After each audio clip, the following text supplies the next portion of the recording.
January 2020. A Time magazine survey found 570 left-wing terrorist incidents in 220 cities between May 24, 2020 and August 22, 2020.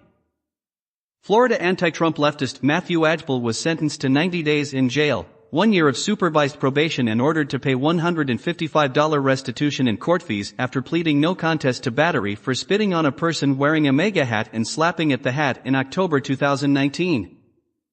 Leftist Bernie Sanders organizer Kyle Jurek profanely called for gulags and violence against both Trump supporters and more moderate liberals. The far left began imploding on itself as immature Antifa-associated punks cowardly attacked Democratic Socialist congressional candidate Heidi Sloan by childishly throwing paint and eggs at her during a campaign stop in Austin, Texas. Far-left news website Incendiary News admitted what happened in 2 stories posted to its website, but when Sloan subsequently accused members of that website, as well as members of the far-left groups Red Guards and Defend Our Hoods, of attacking her, Incendiary News and Defend Our Hoods both publicly denied any involvement in the attack and refused to say who was involved when asked about the assault by Austin NBC affiliate KXAN-TV. Rebel News reporter Kean Bext was violently assaulted without justifiable provocation by gender-confused sexual predator and pedophile Jonathan Jessica Yaniv. Bext, who had originally been barred from entering the courthouse by its police unit at the behest of Yaniv, who also attempted to make other outrageous demands during his hearing, had been waiting outside of the courthouse and attempted to ask Yaniv about his prohibited weapons charges when he suddenly charged at Bext. The paranoid and desperate Yaniv then punched Bext in the head and attempted to steal his microphone before he cowardly fled the scene, then threatened to sic the police, who Yaniv mistakenly thinks is at his beck and call, on Bext and have him arrested when the latter pursued him toward the street by the courthouse. The RCMP initiated an investigation into Jonathan Yaniv for the violent assault when Bext, who suffered subsequent bruising and headaches due to the attack, decided to file charges against him in the aftermath. If charged and then convicted for the assault, Yaniv risks facing up to 5 years in prison. Yaniv was subsequently arrested by the RCMP in Surrey, British Columbia for the assault on Bext, as well as possible charges for making online death threats against a video blogger during a video conversation and filing a false police report against the blogger, accusing him of what Yaniv himself had actually done. Yaniv and his mother, who frequently runs interference for him, also attempted to cause trouble for Amy Eileen Ham, a reporter for the post-millennial news website, who incorrectly called Yaniv she/her instead of the correct he/him in her report, when they confronted her outside the women's washroom at the courthouse after she fled the washroom to escape Yaniv, who had no business being in that washroom to begin with, and falsely accused her of voyeurism and of trying to take pictures of him while he was in the women's washroom. A quick investigation of Ham's cell phone by courthouse police found no such pictures, disproving Yaniv's false claim. An unhinged Trump-hating leftist went into a violent rage and verbally attacked a MAGA hat-wearing volunteer for conservative journalist Laura Loomer, who was running for Congress, at a restaurant in Delray Beach, Florida. Then, while he was forcibly removed from the restaurant by security guards, cowardly attacked the same volunteer by slapping the volunteer's hat off his head from behind, which provoked a near-fight as a result. Corrupt Beta Male York regional police officers assaulted Rebel News reporter David Menzies when he tried to get an interview with Hockey Night in Canada host Ron MacLean in Vaughan, Ontario, regarding the controversial firing of former co-host Don Cherry for comments defending Canadian military veterans, which liberal media pundits proceeded to deliberately misinterpret and twist out of context by falsely accusing Cherry of being racist and anti-immigrant. One of the officers who assaulted Menzies hypocritically accused him of criminal harassment while criminally harassing the reporter himself and illegally preventing him from getting into what was a public media event. When Menzies tried to interview MacLean at a later public press event in Ancaster, Ontario, MacLean sidestepped Menzies' questions before Hamilton Police Service officers confronted him as well and illegally forbade him from attending the press event, despite it being open to the public. Rebel News subsequently announced that it will be suing the York Regional Police, as well as its 3 unidentified officers in the video of the assault, for the assault on Menzies and illegal obstruction of a journalist at a public press event. Paranoid anti-Trump leftist Mason Toney, who claimed the government was out to get him, was arrested by the Orange County Sheriff's Department in Orlando, Florida after witnesses saw him murder his pro-Trump boss William Knight at a construction site, after which Toney fled the scene and remained at large for several hours prior to his capture. Man with acute Trump derangement syndrome strangles girlfriend after she gets bored of impeachment. February 2020. Eric Holder, they go low, we go lower. We kick M. Immature Antifa terrorist mob commits acts of vandalism and disrupts the New York City public transit system as part of a childish and profane anti-police protest while also demanding free public transit. Multiple arrests were made against the punks for their actions by the NYPD, while Twitter did nothing to punish the protest organizers who used that site to put out their calls for criminal behavior and violence. Daily Caller reporter Mary Margaret Allahan was assaulted by a leftist pro-abortion male college student, who walked by and snatched leaflets she was holding out of her hand and threw them on the ground before walking away without acknowledging those who berated him for his cowardly action. Hannah Romeld, a registered Democrat, deranged leftist and supporter of Bernie Sanders and abortion who has posted anti-Trump screeds on her Facebook page, rammed a rented SUV through 2 security checkpoints at Mar-a-Lago. Romeld, who behaved erratically in front of a Florida Highway Patrol officer at a hotel prior to driving to Mar-a-Lago, was fired at by both Secret Service agents and Palm Beach County Sheriff's deputies and was pursued by police vehicles to a motel in West Palm Beach, Florida, where she and another woman inside the vehicle were eventually arrested. Romeld is now under investigation by the Palm Beach County Sheriff's Department, the FBI, and the Secret Service for the incident. Hartford, Connecticut brewery The Hanging Hills Brewing Company went into damage control when it came under heavy public criticism after one of the brewery's co-owners used its main Twitter account to send violent threats to Andy Ngo, who publicly outed the threats, which made reference to the brutal milkshaking attack on him by Antifa in Portland in 2019, by retweeting the threats on his Twitter account and posting the news coverage of the incident by Hartford CBS affiliate WFSB on his YouTube channel.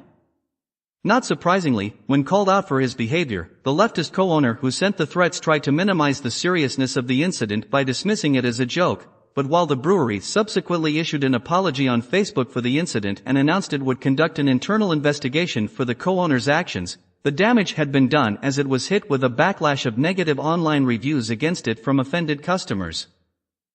A deranged leftist college student came unglued as he confronted a Students for Trump group at a campaign table at Arizona State University in Phoenix and screamed profanely at the top of his lungs about threatening to slash the throats of Republicans and President Trump.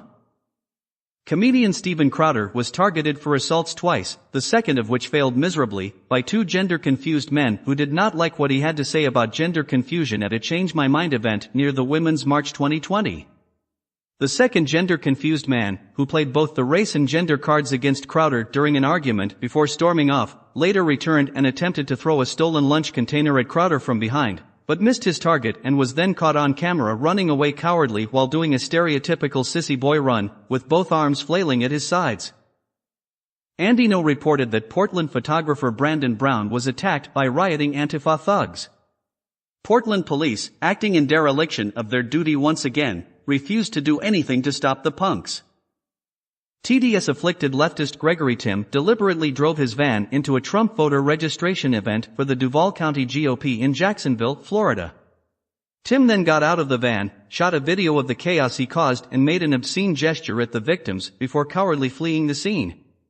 Donald Trump, responding to a tweet by GOP chairwoman Ronna McDaniel regarding the van attack, weighed in on the incident and tweeted that law enforcement had been notified about the attack, while the attack also drew widespread condemnation from other public figures. Tim was subsequently caught and arrested by the Jacksonville Sheriff's Department and was charged with 2 counts of aggravated assault on a person 65 years of age or older, 1 count of criminal mischief and driving with a suspended driver's license. Jacksonville independent station WJXT, one of the media outlets which covered the story, subsequently drew harsh criticism against it on its Twitter account from Republicans, including the Republican National Committee and the Students for Trump group, and Twitter posters for portraying Tim in a sympathetic light, giving him fawning press coverage and falsely portraying him as the victim, especially after Tim publicly denied attempting to deliberately target GOP volunteers at the event by driving right at them with his van, which contradicted the story he originally told the police. The New Mexico Republican Party headquarters was vandalized by a masked hoodlum. Cameron Chase McCall, a former intern for New Mexico's liberal Democrat Governor Michelle Lujan Grisham, when Grisham was a member of Congress, was caught on video and arrested in relation to the incident. Antifa punks attacked a journalist and vandalized a war memorial in Portland, leading to the arrests of 3 of the punks. An unhinged TDS-afflicted leftist woman attacked a former NYPD detective who was celebrating his 50th birthday and punched him in the face and snatched his hat off at a bar in Nashville, Tennessee when she mistook the red hat the man was wearing, which commemorated the occasion, for a MAGA hat. The punch delivered by the woman was hard enough to open a cut on the ex-cop's face before she cowardly fled the scene. A police report has since been filed against the assailant. Antifa criminals acted aggressively toward the public and childishly hurled projectiles and obscenities at police during an Antifa riot in Portland. Unsavory anti-Trump leftist Patrick Bradley was arrested and charged with disorderly conduct and 3 counts of simple assault after he slapped a 15-year-old Trump campaign volunteer across the face and assaulted 2 adults who tried to intervene at an incident in Windham, New Hampshire.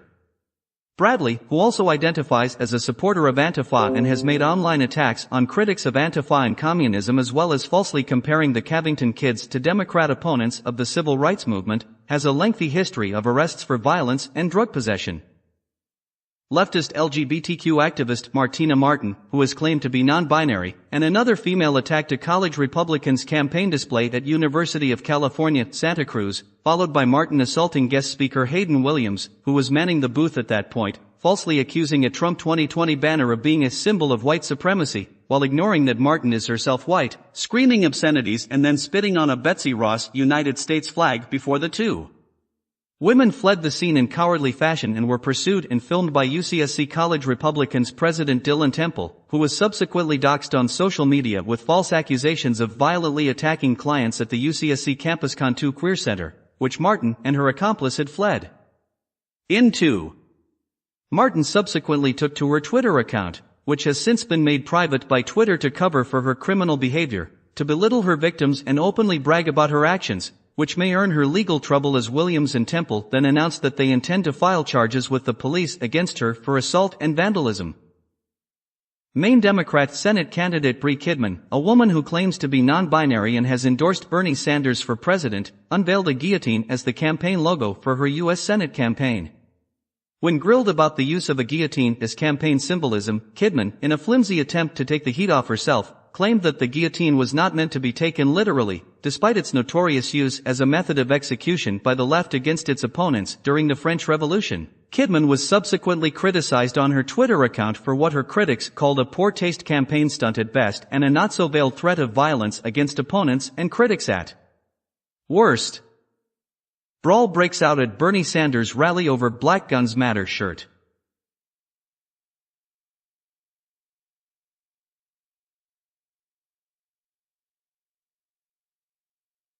Racist leftists assault black Trump supporter at Ohio University.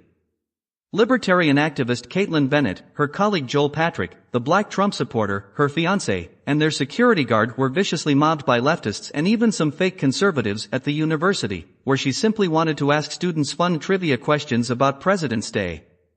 She asked one person one question before students began calling her racist and harassing her. Bennett, who is a woman, and Patrick, who is African American, apparently possess immense privilege rather than minority status because they hold different opinions from the liberals on campus and don't act like victims. Besides noise pollution, cursing, and obscene gestures, many objects were thrown at her, primarily toilet paper, which she later claimed was wrapped around heavier objects that actually hurt her more than toilet paper could. Hot coffee was poured on her. She was violently shoved multiple times, and as they attempted to leave the premises, various liquids were thrown at their vehicle. OU campus police, acting in dereliction of their duty, stood by and did nothing, and one officer even claimed to Bennett that there was nothing he could do and that Bennett was blocking traffic. The toilet paper and chants about diapers stemmed from a conspiracy theory that Bennett defecated herself at a party.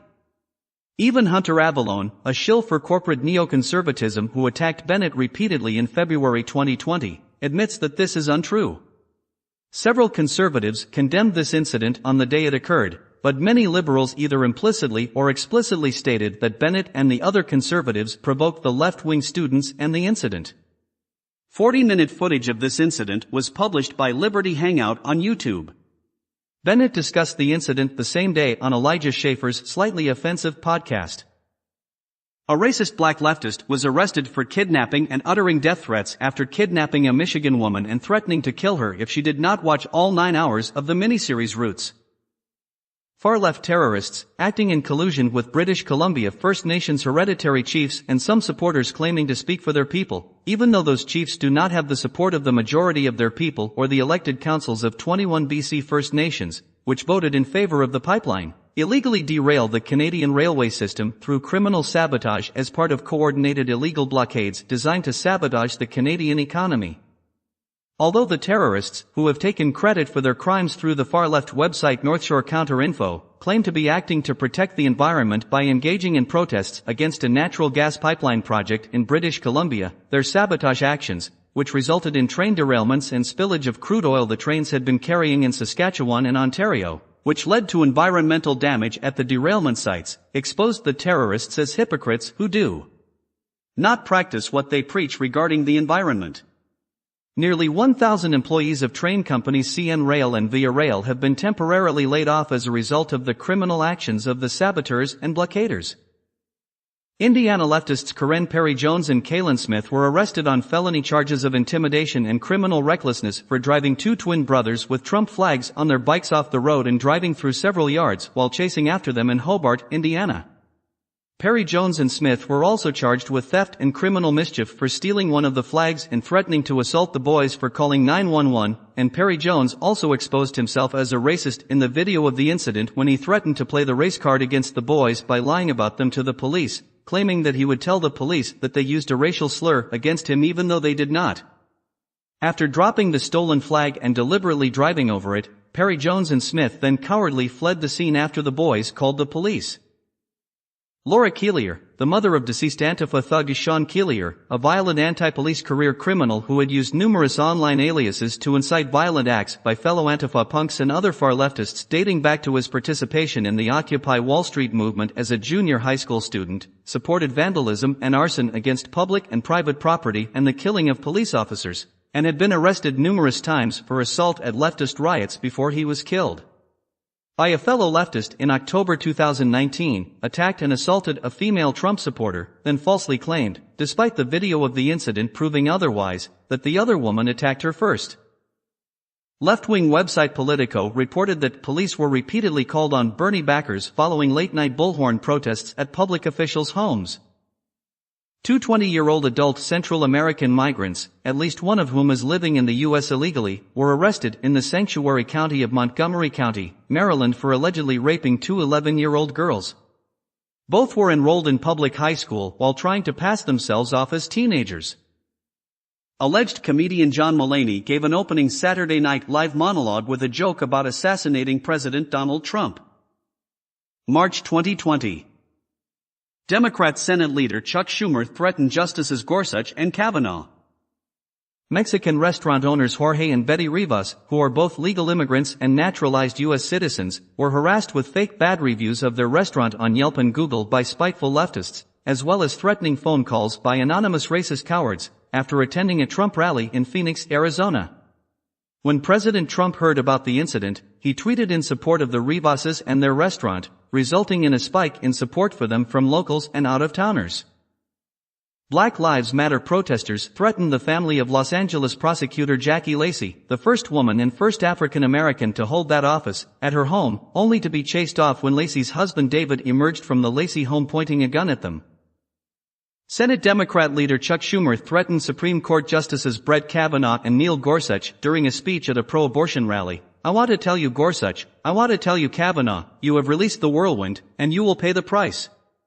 You won't know what hit you if you go forward with these awful decisions." In response, Chief Justice John Roberts admonished Schumer for his comments, pointing out that such comments from government officials are both inappropriate and dangerous, while Republican Senator Josh Hawley announced plans to file a motion to censure Schumer in the Senate, which was backed by 14 other senators, for his open threats against Kavanaugh and Gorsuch, and even fellow Democrats criticized Schumer for his comments. Rather than apologize, Schumer tried to double down and distract from the controversy by making moral equivalence attacks against President Trump for his admonishment of liberal Justices Ruth Bader Ginsburg and Sonia Sotomayor for their partisan behavior on the bench, then tweeted a selectively edited video of his speech where he conveniently left out his public threats against Kavanaugh and Gorsuch, which in turn drew massive criticism against him on his Twitter account, including some posters calling for Schumer's resignation and arrest for his public threats against the conservative judges. Even President Trump joined in on the criticism of Schumer for his threats, indicating that he has to pay a severe price for his ill-advised comment. California leftist David Delgado faces 4 years in prison after he pleaded no contest on a felony assault charge for attacking a MAGA hat-wearing bar patron in a restroom in Hermosa Beach, California, then stealing the man's hat and cowardly fleeing the scene. New York Republican Representative Elise Stefanik was harassed while grocery shopping when an anonymous leftist bigot left a vile, hate-filled note on the windshield of her car outside the store. When Stefanik disclosed the incident on her Twitter account, she was attacked and ridiculed for it by other leftist bigots who sided with the note-writing bigot, and some of which even falsely accused her of faking the note for sympathy. The Lafayette Police Department and the district attorney in Boulder County, Colorado are asking the public for help after anti-ICE Democrat county officials illegally released Francisco Barrazaporras, an illegal alien charged with child sexual assault. In another case of liberal stupidity, unhinged Antifa feminists in Mexico City accidentally firebombed themselves in a pro-abortion protest, which turned into a riot and saw the rioters commit numerous acts of vandalism. 7 of the rioters were arrested while 13 people, including some of the rioters, were taken to hospital for treatment for burns and other injuries. Democrat presidential frontrunner Joe Biden has a reputation as a street thug in Washington, D.C. It didn't go over well when he attempted to bully a blue-collar worker in Michigan's Democrat primary. While campaigning at an auto plant during the Michigan primary, Democrat presidential frontrunner Joe Biden was asked by an auto worker about his gun confiscation plan. The discussion got heated. Biden got up close and wagged his finger in the face of a blue-collar worker. The blue-collar worker told Biden he didn't appreciate him sticking his finger in his face and Biden's bullying tactics. Biden told the voter, "You're full of S," and threatened, "You want to take this outside?" Assault charges were filed by independent journalist Jack Allison against MSNBC reporter Chris Jansing and several MSNBC security goons after she and the goons violently attacked Allison and attempted to steal his cell phone for asking why the fake news channel tried to cover for Bernie Sanders by refusing to report on an anti-Semitic attack at one of his rallies. Missouri Republican lawmaker Ben Baker received death threats from cowardly and immature proponents of drag queen story hours in that state's public libraries. Leftist election violence occurred in Germany as SPD-supporting far-left punks, putting their inability to make cohesive or rational arguments for their positions, and the weakness and indefensibility of same on display, interfered with, and engaged in censorship and silencing of, an information booth for conservative political party Alternative for Germany by blocking the booth from public view with a large banner, then vandalized and destroyed the booth and fought with police officers who tried to remove the punks. Several of the hoodlums were arrested by police for their actions while the rest were later seen running away in cowardly fashion to avoid arrest, demonstrating the lack of courage of their convictions. Trump supporter Marcus Goring was viciously assaulted by a security guard at a Bernie Sanders campaign event at Virginia Wesleyan University in Virginia Beach, Virginia. A VWU spokesperson tried to claim that Goring was disruptive and attempted to get violent against the guard at the event, while the school itself tried to twist video of the incident out of context, but the video itself discredited the school's deceitful claim by showing that at no point did Goring get violent toward the guard, but that it was instead the guard, who he said was motivated by political reasons and hatred of President Trump, who became violent against him. Goring subsequently announced that he intends to file criminal charges against the security guard for the assault. Christine Pelosi, the daughter of Nancy Pelosi, drew heavy criticism on Twitter for putting up a tweet which tastelessly celebrated both the 2017 assault on Senator Rand Paul and Paul's recent diagnosis of COVID-19. The tweet has since been deleted for being in violation of Twitter's rules, an extremely rare instance of a leftist's tweet being deleted for that reason. April 2020. Leftist Rhode Island public school teacher Amy Bednarz is now under investigation by her school district after posting a tweet offering to pay someone with the CCP virus to cough on President Trump. Bednarz deactivated her Twitter account soon after she was exposed by the Gateway pundit when that site contacted her Facebook page for comment regarding the tweet, and she was also exposed as having alternate Twitter accounts which she used to make racist comments and harass people she disagreed with. Andy No exposed Antifa anarchists and terrorists seeking, via Twitter and other social media, which has frequently provided cover for them, to take advantage of the COVID-19 pandemic and use it as their excuse to openly advocate committing crimes against the public, including home invasions. Anti-Trump Florida doctors Jeffrey Fresh and his wife Laura Webfresh were arrested and charged with criminal mischief, trespassing, larceny and contributing to the delinquency of a minor. The two were caught on camera stealing a senior citizen's Trump flag with their kids in tow. Florida GOP Congressman Matt Gaetz chastised the Freshs for their actions on Twitter, calling what they did despicable parenting. Unhinged Antifa terrorist Luis Marquez publicly made a vile and profane death threat against Andy No on a podcast, threatening the journalist with cannibalism. Miami Herald columnist Fabiola Santiago drew heavy criticism, including from Donald Trump Jr., on Twitter after she openly hoped, in a since-deleted tweet, that the CCP virus would kill President Trump, Florida Governor Ron DeSantis, and their supporters. When an unapologetic Santiago lashed out at her critics with more vitriol in response, she was met only with even more criticism. A church in Raleigh, North Carolina was targeted with violent threats and ignorant hate mail from anonymous cowards, despite the church being permitted to hold services while adhering to COVID-19 guidelines, thanks to a sensationalistic, alarmist and irresponsible news report by Raleigh NBC affiliate WRAL-TV, which conveniently left out that the church had permission to hold services and made a false claim about what churches are legally allowed to do during the pandemic. May 2020. The real face of the instigators in Minneapolis. Screenshot from FB video of guy who smashed AutoZone windows, carrying hammer, trying to sneak away. See also, 2020 Antifa riots. The new Black Panther Party held a protest today outside a Chinese-American restaurant in D.C. to protest China's treatment of Africans. The restaurant has no affiliation with the Chinese government. Mentally ill 20-year-old black racist Jaden Hayden, who was sent to a nursing home for seniors in the Detroit suburb of Schaefer, Michigan despite being diagnosed with COVID-19, was arrested and charged with assault and removed from the facility to the Detroit Detention Center after he brutally beat a 75-year-old resident at the same complex and hurled racist slurs at the man, the footage of which Hayden filmed and posted online, along with footage showing him also viciously assaulting other elderly facility residents and hurling racial slurs at them.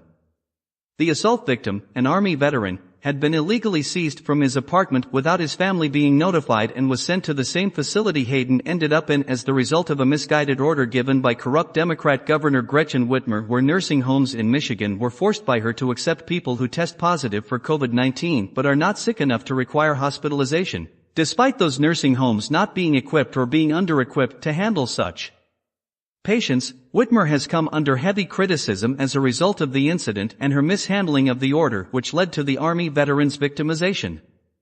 When Donald Trump spoke out on the incident after hearing about it, most who replied called for Hayden, who has also posted racist black supremacist videos to YouTube under the account name Pranks and Dares Theana Malferreri, to be severely punished for his actions and for the nursing home he was placed in to be investigated, while some TDS-afflicted Trump-hating leftists who replied used Trump's response as an excuse to attack the president while they chose to side with Hayden because of his race and ignored the crimes he committed.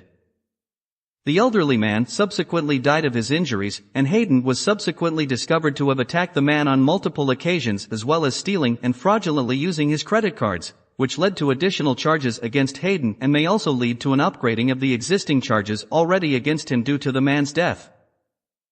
For the second time, attention-seeking has-been comedian Kathy Griffin posted an unhinged profane tweet on her Twitter account threatening death against President Trump by suggesting that someone inject air into his bloodstream using a syringe. Then when she was called out and savaged for that tweet by other Twitter posters and the Washington Examiner, she doubled down on that with an equally profane follow-up tweet unapologetically proclaiming pride in the first tweet, as well as lashing out profanely at individuals who criticized her for the original tweet, all of which only earned her even more criticism in response. The Washington Examiner reported that within moments after Griffin posted the original tweet, numerous posters reported her to the Secret Service for openly advocating incitement to commit murder. White Antifa terrorists, most of which were speculated to have bust in from out of town, were caught on video getting up to their usual childish and criminal antics as they were seen smashing windows and committing other acts of vandalism in the Minneapolis riot spawned by the death of a black man by Minneapolis police. According to responders to the video clip, Antifa was simply using the death as their excuse to resume their criminal activities, with no regard to the damage or further suffering they caused by their actions. Minnesota Attorney General Keith Ellison is a major supporter of Antifa. Left-wing news organizations such as CNN and NBC repeatedly referred to riots as protests and rioters as protesters. Protesters take over CNN headquarters. Rapper Killer Mike to CNN, stop feeding fear and anger every day. Leftist rioters breach Treasury Department. White House on lockdown. White leftists block D.C. police. Leftist rioters beat up L.A. cop. Leftist rioters assault Chicago policewoman. Oakland protests started at 8 p.m., 2 security guards shot. Trump campaign event comes under attack from gunfire.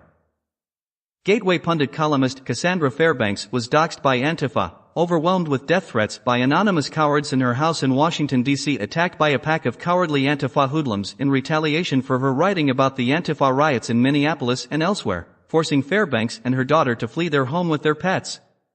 A GoFundMe account was set up to help Fairbanks and her family relocate to a safe location, while on Twitter, most posters were supportive of and sympathized with her, but a few leftist troublemakers callously belittled her and her situation, with one even accusing her without proof of grifting. Violent Antifa punks, the majority of them brain-dead teenagers and college students taking part in the Antifa riots plaguing parts of the U.S., attempted to viciously mob and vandalize a truck towing a horse trailer containing horses, as well as unhitch the trailer from the truck and throw gas bombs and firecrackers into the trailer to intentionally scare the horses, as the punks illegally blocked a highway in Tulsa, Oklahoma. The punks showed their true childish and cowardly colors when the truck driver, attempting to protect his cargo, accelerated his truck and plowed through that crowd, knocking several of the punks aside as some of them, having a misguided sense of invincibility, stupidly attempted to jump in front of the truck and block it as it was moving and ending up getting injured through their own fault as a result. Subsequent to the incident, one of the horses in the trailer died from burns suffered from the fireworks thrown into the trailer, which opens the punks responsible for the fireworks to now face criminal charges for mischief and animal cruelty causing death. June 2020. See also, 2020 Marxist Uprising. Note, many of the violent actions in the pre-planned Marxist uprising across the United States beginning May 28, 2020 are too numerous to count and may not be recorded here.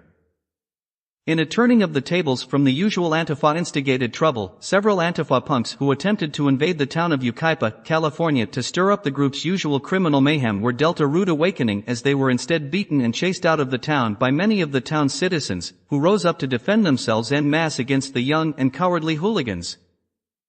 Retired St. Louis Police Captain David Dorn was murdered by socialist revolutionaries during the Marxist uprising. Bay Area Democrats rioted in Oakland, California. Nearly 10,000 people took to the streets of the California community, looting stores like Target and Walgreens, and setting fire to a Chase Bank. A black officer from the Department of Homeland Security was murdered and another officer shot. St. Louis, 24-year-old convicted felon Stephen Cannon murdered 77-year-old retired black police captain David Dorn, who was working as a private security guard during the riots in that city. The shooting and theft was posted on Facebook Live. Dorn served on the St. Louis police force for 38 years. Dorn's personality was described as bigger than life, a fun guy, a happy guy. He wanted them to do the right thing all the time. The Ethical Society of Police, which represents black officers in St. Louis, said in a news release that Dorn was the type of brother that would have given his life to save them if he had to. Cannon, who was caught on video shooting Dorn, was subsequently arrested for Dorn's murder and has been charged with first-degree murder, first-degree robbery, first-degree burglary, armed criminal action, and unlawfully possessing a firearm. In response to a Catholic prayer rally announced by the Gateway pundit at a statue of St. Louis, the saint which the city is named for, and whose statue is being targeted for removal by far-left Islamic activist Umar Lee in Forest Park, the city's racist Democrat treasurer Tashora Jones irresponsibly called the rally a KKK meeting and the attendees white supremacists, displaying clear ignorance of the fact that the KKK is the creation of her own party and is historically as anti-Catholic as it is anti-black. following Jones' comments and a false claim by Lee that the rally attendees were connected to the Charlottesville riots in 2017. Over 100 violent leftist thugs soon after crashed the rally at Lee's urging, with a protest that degenerated into violence as the hoodlums viciously harassed and childishly mocked the rally attendees, hurled profanities at them and acted disruptively, vandalized the statue with racist and sacrilegious graffiti, and made open threats against the St. Louis Cathedral, and several of the rallygoers were assaulted by the thugs, one of which, racist black activist and member of the notorious Crips gang Terrence Page, was caught on camera using brass knuckles to viciously assault a rally attendee in a cowardly blindside attack, then kicked him in the head after the man went down, and also assaulted 2 other rallygoers, then openly bragged about the assaults on his Facebook page afterward.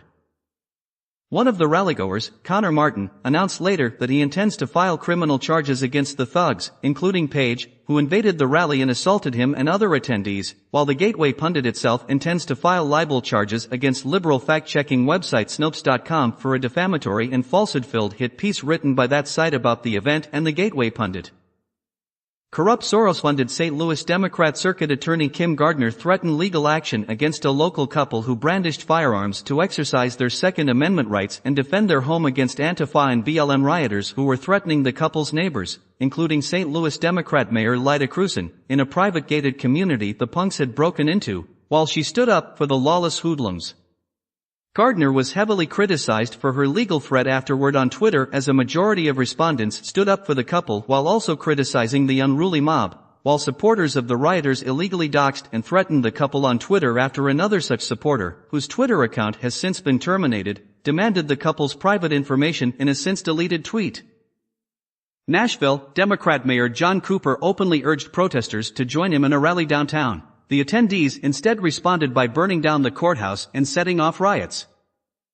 Dallas, a huge pallet of bricks was found just outside of a Dallas courthouse. There was no construction going on in the area. The bricks are suspected to have been brought to the area by Antifa rioters with the intent of using as weapons. 4-year-old legend Talifero was murdered by Marxist gangbangers while sleeping in his bed during the BLM riots. Kansas City, police announced they found stashes of bricks and rocks in and around the plaza and Westport to be used during a riot. The Daily Caller reported. Kansas City police officers found bricks and rocks staged near protest sites around the city, stoking concerns that individuals or groups had pre-planned looting and destruction that hit the city over the weekend, the department said Sunday.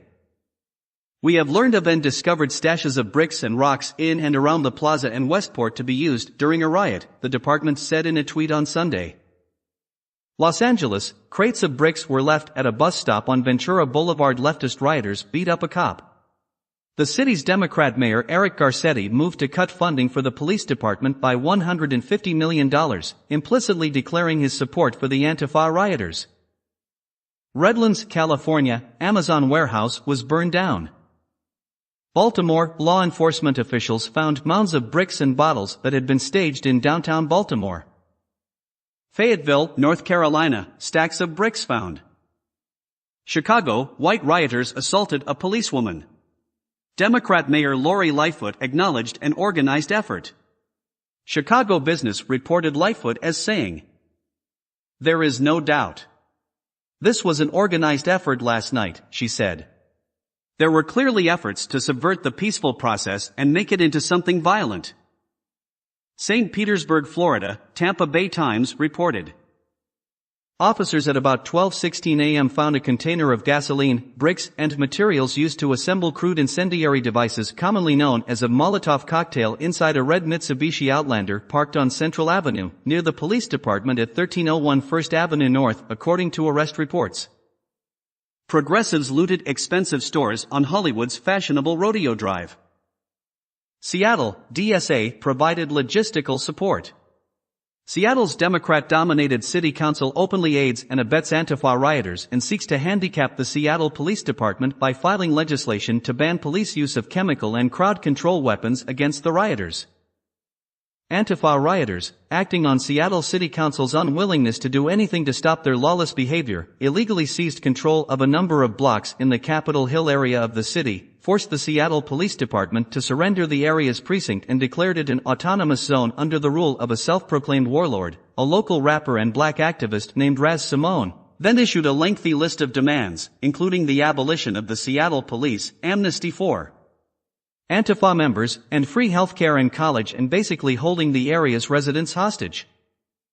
The liberal media colluded to declare a blackout on any reporting of the Antifa-seized area of Capitol Hill, while Washington Democrat Governor Jay Inslee feigned ignorance in claiming that the illegal seizure of parts of Capitol Hill was news to him. And Seattle's openly lesbian Democrat Mayor Jenny Durkan likewise displayed her detachment from reality as she cluelessly claimed that the Antifa-seized parts of Capitol Hill were not a lawless wasteland of anarchist insurrection, claiming the opposite of what was actually happening in the area.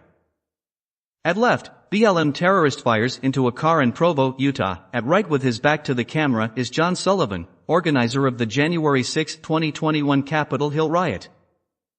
In response to the Antifa lawlessness in Seattle, Donald Trump threatened to send the military in to free the city from the criminal terrorist group if Inslee and Durkan refused to do anything to stop them. Inslee and Durkan responded to Trump with open and childish defiance, telling the president in effect to mind his own business while basically declaring their total support for the criminals holding the Capitol Hill area captive.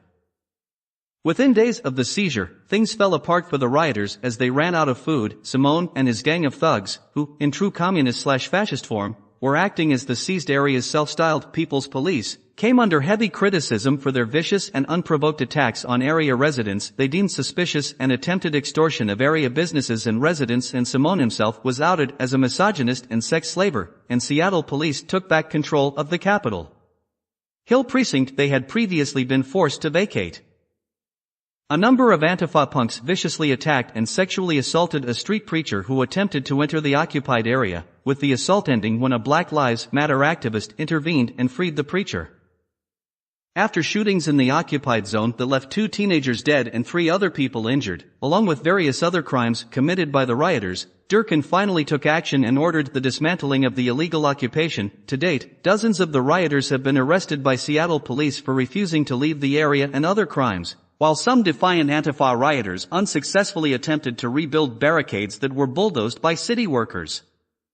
Durkan has also called for the investigation and possible expulsion of far-left city councilor Kshama Sawant, who led Antifa and BLM rioters to Durkan's home to agitate against her, and had previously unlocked the doors to Seattle City Hall, despite its closure due to the CCP flu pandemic, to allow hundreds of rioters inside to stage a sit-in. Northern California, 70 looters descended upon a car dealership simultaneously and stole 70 vehicles. Davenport, Iowa, Democrat protester murdered another protester. Columbus, Ohio, police seized a bus supplying riot equipment, bats, rocks, meat cleavers, axes, clubs, and other projectiles. North Carolina, a white rioter stupidly lit himself on fire attempting to burn down a museum. White Antifa rioters destroyed Grand Rapids, Michigan. Philadelphia, white Antifa rioters hijack protests again. Buffalo, New York, progressives run over a police officer. Portland, man carrying American flag was beaten by white Antifa terrorists while Portland police, acting in dereliction of their duty, refused to help the man. Richmond, leftist rioters torched a home with children inside and then blocked the fire department. Louisville, 7 people shot during rioting in that city. Toronto, Antifa declares class war against decent society. Sydney, Australia, Antifa riots. Berlin, Germany, Antifa's parent organization, Die Linke, remnant of the former East Germany's Communist Socialist Unity Party and its secret police, the Stasi, organizes protests. London, Antifa riots. Islamic State celebrated the progressive riots. Beijing, Chinese Foreign Ministry and state media expressed sympathy and support for the communist uprising. New York City, Democrat Mayor Bill de Blasio, whose daughter openly declared her support for Antifa and was among those arrested in the city during the riots, retaliates by threatening to cut funding for the NYPD, effectively also implying his open support for the Antifa rioters and their general and anti-police criminal activity. This controversy, coupled with his gross incompetence in his mishandling of the CCP flu pandemic locally, has led to calls for de Blasio to resign as mayor. BLM terrorist James Edward Marshall IV, an attorney, shot an innocent pickup driver at a stoplight in Alamosa, Colorado. Minneapolis, Democrat-dominated city council declares its open support for Black Lives Matter racists and announces its intent to abolish the Minneapolis Police Department, then followed through on their threat soon after by announcing that a vote would be held to abolish the local police. Anti-police animus is catching on among like-minded corrupt Democrat politicians across the country who similarly wish to abolish local police departments in their cities, even though such attitudes have come under heavy criticism from the general public, who have correctly pointed out that eliminating the police in Democrat-ruled cities would effectively be rewarding bad behavior by the young rioters and an open invitation to anarchy by leftist criminals. White House spokeswoman Kayleigh McEnany subsequently denounced the Minneapolis City Council and other Democrat politicians, including Squad members Alexandria Ocasio-Cortez and Rashida Tlaib, who support defunding/abolishing local police departments, calling what they demand lunacy and pointing out that President Trump was also appalled by what the leftist politicians are demanding in their open support for criminals and crime. The Associated Press went through the records of arrests at protests around the United States and determined that more than 10,000 people had been arrested in the first week on charges ranging from curfew violations and failures to disperse to looting. Most of the arrests occurred in Los Angeles, where there have been more than 3,000, New York, Dallas, and Philadelphia. Leftist punk Aiden Courtwright was arrested for assault by police in Fall River, Massachusetts for viciously attacking an elderly Trump supporter by body-slamming him and kicking him in the ribs before running away cowardly. Black racist and cowardly punk Rashid Bramaj, who was caught on video punching a 92-year-old woman in the face without provocation in New York City, was arrested for the crime after the NYPD called on the public's help in identifying the punk. Bramaj was later discovered to have previously been arrested 103 times on a variety of charges, including various petty crimes and sexual assaults, and was also discovered to be listed on the New York State Sex Offender Registry. Former Obama administration official and deep stater Susan E. Rice, who lied about the deaths of 4 Americans in Benghazi, quoted Leon Trotsky in calling for Senate Republican supporters of Donald Trump to be confined to the trash heap of history. White Black Lives Matter attorney James Marshall was arrested and charged with attempted murder and assault after he was caught on camera shooting a driver in the head during an ANTIFA/BLM protest in Alamosa, Colorado. The shooting victim, Danny Pruitt, is currently on life support in hospital in Colorado Springs. Black Lives Matter homophobes beat a gay Democrat state senator and left him for dead. Party leaders refused to condemn the violence.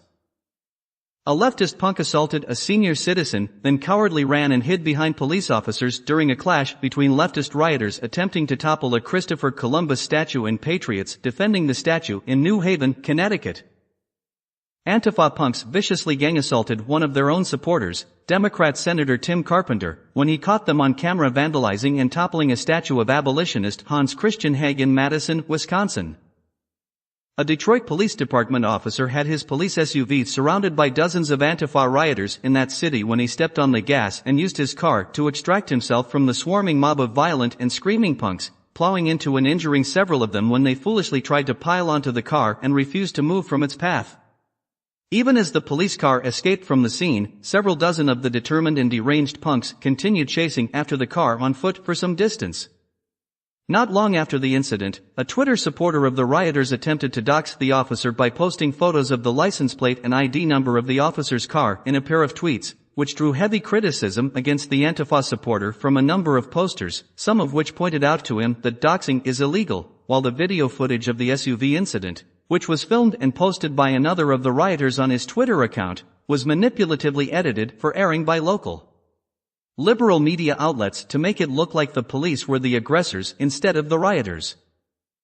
Racist BLM and ANTIFA rioters brazenly invaded a church in Troy, New York, assaulted and intimidated a number of its parishioners, several of which were black, and behaved childishly as they screamed mindless chants and profanity to interrupt a sermon being delivered by the church's pastor, all as they falsely claimed were not here for violence, while engaging in their violent acts, including even threats to burn down the church, a tactic also historically favored by Antifa and BLM's leftist brethren, the KKK. One of the leaders of the attack on the church was far-left racist black activist Lucky Forbes, a city employee in nearby Albany. Not surprisingly, the liberal media minimized what happened in the incident as they stood up for the rioters, calling them protesters and demonstrators and even claiming that the church had it coming. No arrests were made against the rioters, despite the presence of local police. July 2020. Black Lives Matter protesters murdered 8-year-old Sequoia Turner on July 5, 2020 in Atlanta. See also, defund the police. Democrat presidential nominee Joe Biden called the police the enemy. 2 white female leftist rioters who were illegally holding up traffic in downtown Seattle were hit and seriously injured by a car driving along Interstate 5 in the area. One of the rioters, Summer Taylor, later died of her injuries in a Seattle hospital, while the driver was charged in the incident. The driver was later targeted and illegally doxxed by Antifa, who facetiously called him a racist monster even though he is black, while a friend of Taylor's posted in a since-deleted tweet paying tribute to her while claiming her to be non-binary, incorrectly calling her they/them and implying her to be multiple people. Black racist Cedric Charles Moore Jr. jumped out of a car and viciously sucker-punched a 12-year-old street dancer in a blatant and unprovoked hate crime in Cape Girardeau, Missouri, then got back in the car and cowardly fled the scene. Cape Girardeau police subsequently began looking for Moore, who has been charged in absentia with second-degree felony assault and first-degree felony child endangerment. His friends and members of his family, who have refused to cooperate with the police in their search for him, could likewise face charges of aiding and abetting for helping Moore evade the police. After several days on the run from police, Moore subsequently turned himself in to face the charges against him. Moore pleaded guilty on the assault charge and was sentenced to 7 years in prison in May 2021. Canadian Black Lives Matter member Yusra Kogali was outed as a blatant racist when old social media posts, since deleted by Kogali after she received heavy backlash for them, but archived elsewhere, were released calling white people subhuman, misspelled in her posts as subhumps and genetic defects, used pseudoscientific false claims about whites, with nothing to back them up, in her racist comments and stated explicitly that she wished to kill white people, then later righteously lashed out at her critics when she was criticized for making those death threat posts. During a riot in Bloomington, Indiana, started by leftist punks over a claim that a black man had been threatened and assaulted after he and some friends trespassed on private property several days earlier, one of the rioters, who were illegally blocking traffic, was hit and injured by a car whose driver was attempting to escape from the area, as several of the punks risked injury by attacking the vehicle and stupidly piling onto the car, with a large number of the punks chasing after the car for some distance following the incident. A female Antifa member posted a video to Twitter which openly advocated criminal behavior by instructing her fellow Antifa rioters on how to stop cars at their riots and smash in the cars' windows and windshields to get to the drivers, pull them out of the cars and viciously swarm and assault them. 7 Antifa rioters were arrested on various federal felony charges after they and other rioters repeatedly attacked and vandalized the Hatfield Federal Courthouse in Portland, assaulted police officers and committed other crimes while rioting. Corrupt Soros-funded Contra Costa County, California Democrat District Attorney Diana Becton filed false hate crime charges and other bogus charges against a couple who removed Black Lives Matter graffiti from a road, leading to the couple getting harassed by liberal media outlets and activists, as well as getting illegally doxxed after video of the couple removing the graffiti was spread on social media. Jessica Doty Whitaker was murdered in Indianapolis by a racist Black Lives Matter thug who shot her in the head for her declaration that all lives matter, then cowardly ran off after he shot her. Indianapolis police are still looking for the shooter. Soon after the shooting, while the liberal media chose to initially all but ignore the shooting and then twisted the events of the incident and resorted to their usual creative fiction writing to fit their preconceived narratives, BLM supporters, showing their true sociopathic and cowardly natures, added insult to injury by invading Whitaker's Facebook page and leaving vile, racist and taunting comments that libeled her, celebrated her death and childishly mocked her grieving family. Police are searching for violent rioters in Columbus, Ohio who viciously attacked a 58-year-old man with cerebral palsy and also attacked bystanders who tried to help the man. A local mob in New York City cheered as a criminal chokehold an NYPD officer. Burnell Tremmel was murdered by Marxists in Milwaukee in July 2020 for his outspoken beliefs in freedom, justice, and racial equality. Dozens of violent BLM punks were arrested on various assault charges after they threw eggs at New York police officers, burned an American flag and a Blue Lives Matter t-shirt and assaulted a Trump supporter at a pro-NYPD rally. A number of officers were also viciously assaulted by the rioters but were prevented from taking action against the punks thanks to corrupt New York City Democrat Mayor Bill de Blasio, who is on record as openly siding with the anti-police punks while intentionally handicapping the NYPD to prevent them from taking more direct action against the hoodlums. In response, members of the NYPD's largest police union have declared that they vowed to take back the city from the rioters and other criminals and directly blamed de Blasio, as well as New York Democrat Governor Andrew Cuomo, for the current state of affairs in the city, pointing out that de Blasio illegally released thousands of criminals from jail under the ruse of preventing the spread of COVID-19 while cutting NYPD resources. Violent BLM rioter Dondra Fitzpatrick was arrested for assaulting two city employees in St. Louis with the butt of a rifle in an unprovoked attack in the early morning hours as the employees were towing illegally parked cars. Damier Palmer was arrested and charged with felony assault and misdemeanor retail fraud after he was caught on video committing an unprovoked and racist assault on a Macy's store manager in Flint, Michigan. Palmer and his brother, Damarquay Palmer, who are both black, falsely claimed that the manager used racial slurs against the attacker, but Flint police, after examining the video, determined that there was no evidence to back the Palmer's false claims. If convicted on the charges, Damier Palmer may face 10 years in prison for the assault. Antifa, thanks to the continued illegal aiding, abetting and enabling of anti-police Portland Democrat Mayor Ted Wheeler, continues its reign of terror in Portland as its rioters continue to vandalize and burn parts of the city and viciously assault police and residents. A female Antifa punk made a profane threat toward one Portland police officer, screaming she hoped that someone killed his family and that someone burned his precinct down with all its officers inside, while other rioters mobilized dumpsters to use against the officers and illegally blocked traffic and committed acts of vandalism, arson, and assault throughout the downtown area. In addition, the hoodlums also made use of large rocks, paintball guns, mortars and dangerous fireworks as illegal weapons against police and the public. Rioters barricaded federal officers inside the Hatfield Federal Courthouse, trapping officers inside. A commercial-grade mortar firework was launched by rioters. A federal agent's hand was impaled by planted nails. Another federal agent was shot with a pellet gun, leaving a wound deep to the bone. 3 federal officers were permanently blinded by the rioters using lasers pointed directly at their eyes. Mayor Wheeler, who joined the protests and was tear-gassed by federal agents, later suffered the wrath of the mob, was cursed at and called a fascist by the very group of leftists he represents.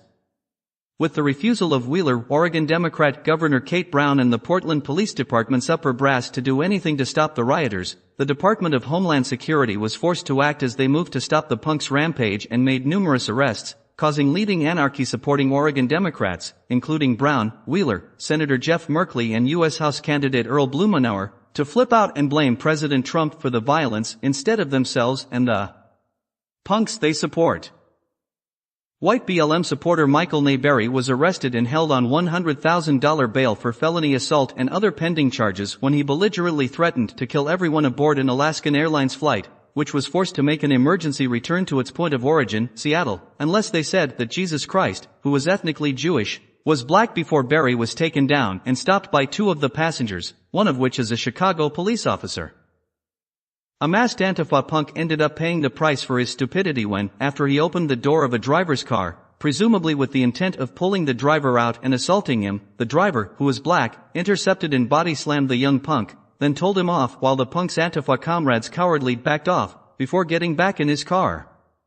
Subsequent to getting humiliated by the driver, the punk and several of his fellow rioters called on other Antifa rioters to swarm the car and illegally doxed the driver over a specious claim that the car had arrows inside it. Dozens of Antifa and Black Lives Matter rioters attempted to pull down a statue of Christopher Columbus at Grant Park in Chicago and viciously attacked police officers who attempted to defend the statue by using various projectiles and fireworks against the officers, but the rioters soon paid for their criminal actions when police reinforcements arrived and, with that backup, the police turned the tables and beat down the punks with batons and pepper-sprayed them.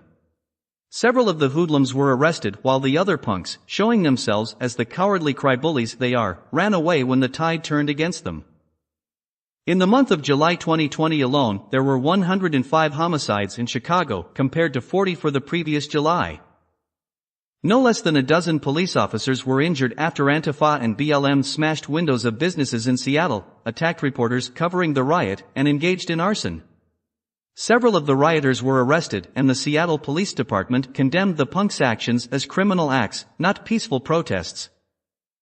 Coleman Lamb, the brother of Democrat U.S. Representative Connor Lamb, called for the latter's 2020 Republicans' opponent Sean Parnell to burn in hell and die via a retweet of a childish call to do so by another Twitter poster against an opponent. A Black Lives Matter protester kneels on a 2-year-old white child's neck.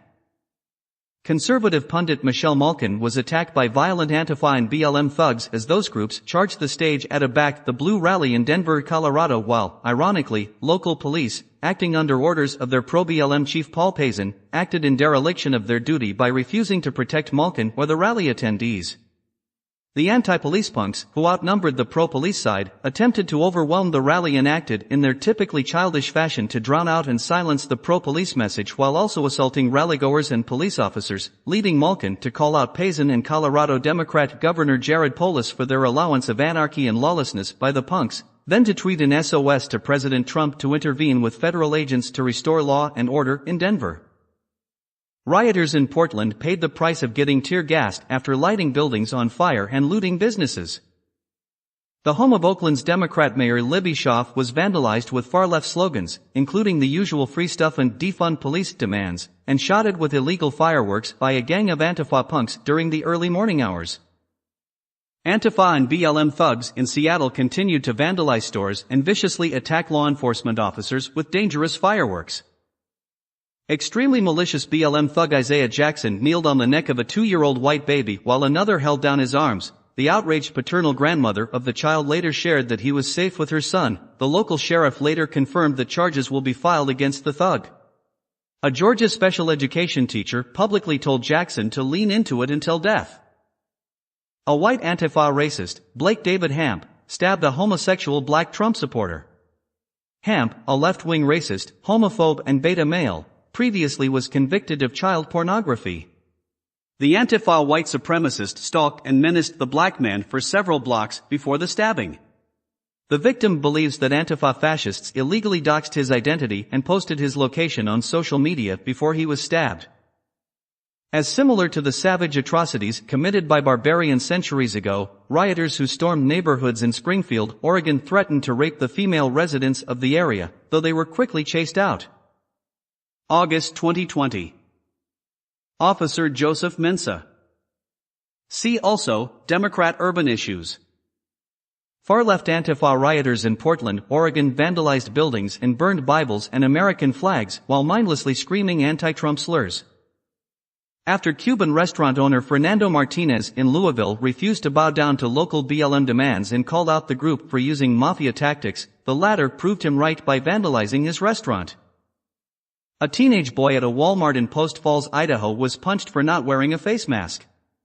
The unidentified woman, who was referred to by the Gateway pundit as a Karen, who was caught on camera assaulting the boy, had assault charges filed against her by the boy's parents for the incident. 7-year-old Zammer Jones, who had aspired to become a police officer, was murdered on the porch of his home in the midst of street thugs recklessly firing bullets, one of which hit Jones. One of the shooters has since been caught and charged with attempted murder, while Philadelphia police are searching for 2 other suspects. Antifa and BLM rioters in Portland, Oregon got a gun pulled on them by a driver after attacking him for trying to navigate through a street they were trying to barricade. The thugs slashed his vehicle's tires, broke the windows and tossed a motorcycle in front of the truck in an unsuccessful attempt at blocking him, then chased after the truck on foot for 12 blocks before they were scared off by the gun-toting driver. Following the incident, the punks attempted to play victim to their liberal media sympathizers. Racist BLM supporters shot at and viciously assaulted black police officer Joseph Mensah and his girlfriend at the latter's home, which was also vandalized by the domestic terrorists while there were children inside, in Wauwatosa, Wisconsin, before the mob of intruders were dispersed by Wauwatosa police and neighboring police departments. Wauwatosa Mayor Dennis McBride declared in a press release that any of the criminal suspects that are identified as being involved in the riot will be arrested, charged, and prosecuted. BLM rioters stormed Georgetown, intimidating residents and causing noise pollution in the middle of the night. Rioters in Portland, Oregon burned a police union building, assaulted officers with glass bottles and illegal laser pointers, and threatened to burn down the home of a resident there. The thugs also harassed a woman who defended the local police, dumping paint on her head. Chicago rioters vandalized and looted stores, and a 20-year-old was injured after confrontations between the looters and police officers. Continuous rioting and anarchy in Portland led to police officers there being wounded by mortar attacks by Antifa punks. 16 of the punks were arrested and jailed after an unlawful assembly was declared when the rioters continually refused to listen to police orders. Amid lawlessness and mass looting in Chicago, a local BLM organizer justified such as being reparation. A private security guard was also shot amidst the massive amount of violence taking place. Peaceful Christian protesters in Seattle, including black pastors, were confronted by knife-wielding Antifa racist punks, who screamed obscenities and yelled "Hail Satan" in childish mockery of the Christians. Chicago BLM thugs vandalized a Ronald McDonald house, terrifying sick children and their families inside. A 2-year-old cancer patient who intended to have his birthday celebration at the place had the planned event ruined following the terrorizing. Leftist employees at a grocery store in Cedar City, Utah cursed and threatened a customer and yelled anti-Trump slurs at him, claiming he was improperly wearing a face mask and even falsely accusing him of being a Nazi while ironically behaving like Nazis themselves. The customer did not take the threats in stride and made counter-threats against the offending employees before police arrived, but no charges were filed in the incident.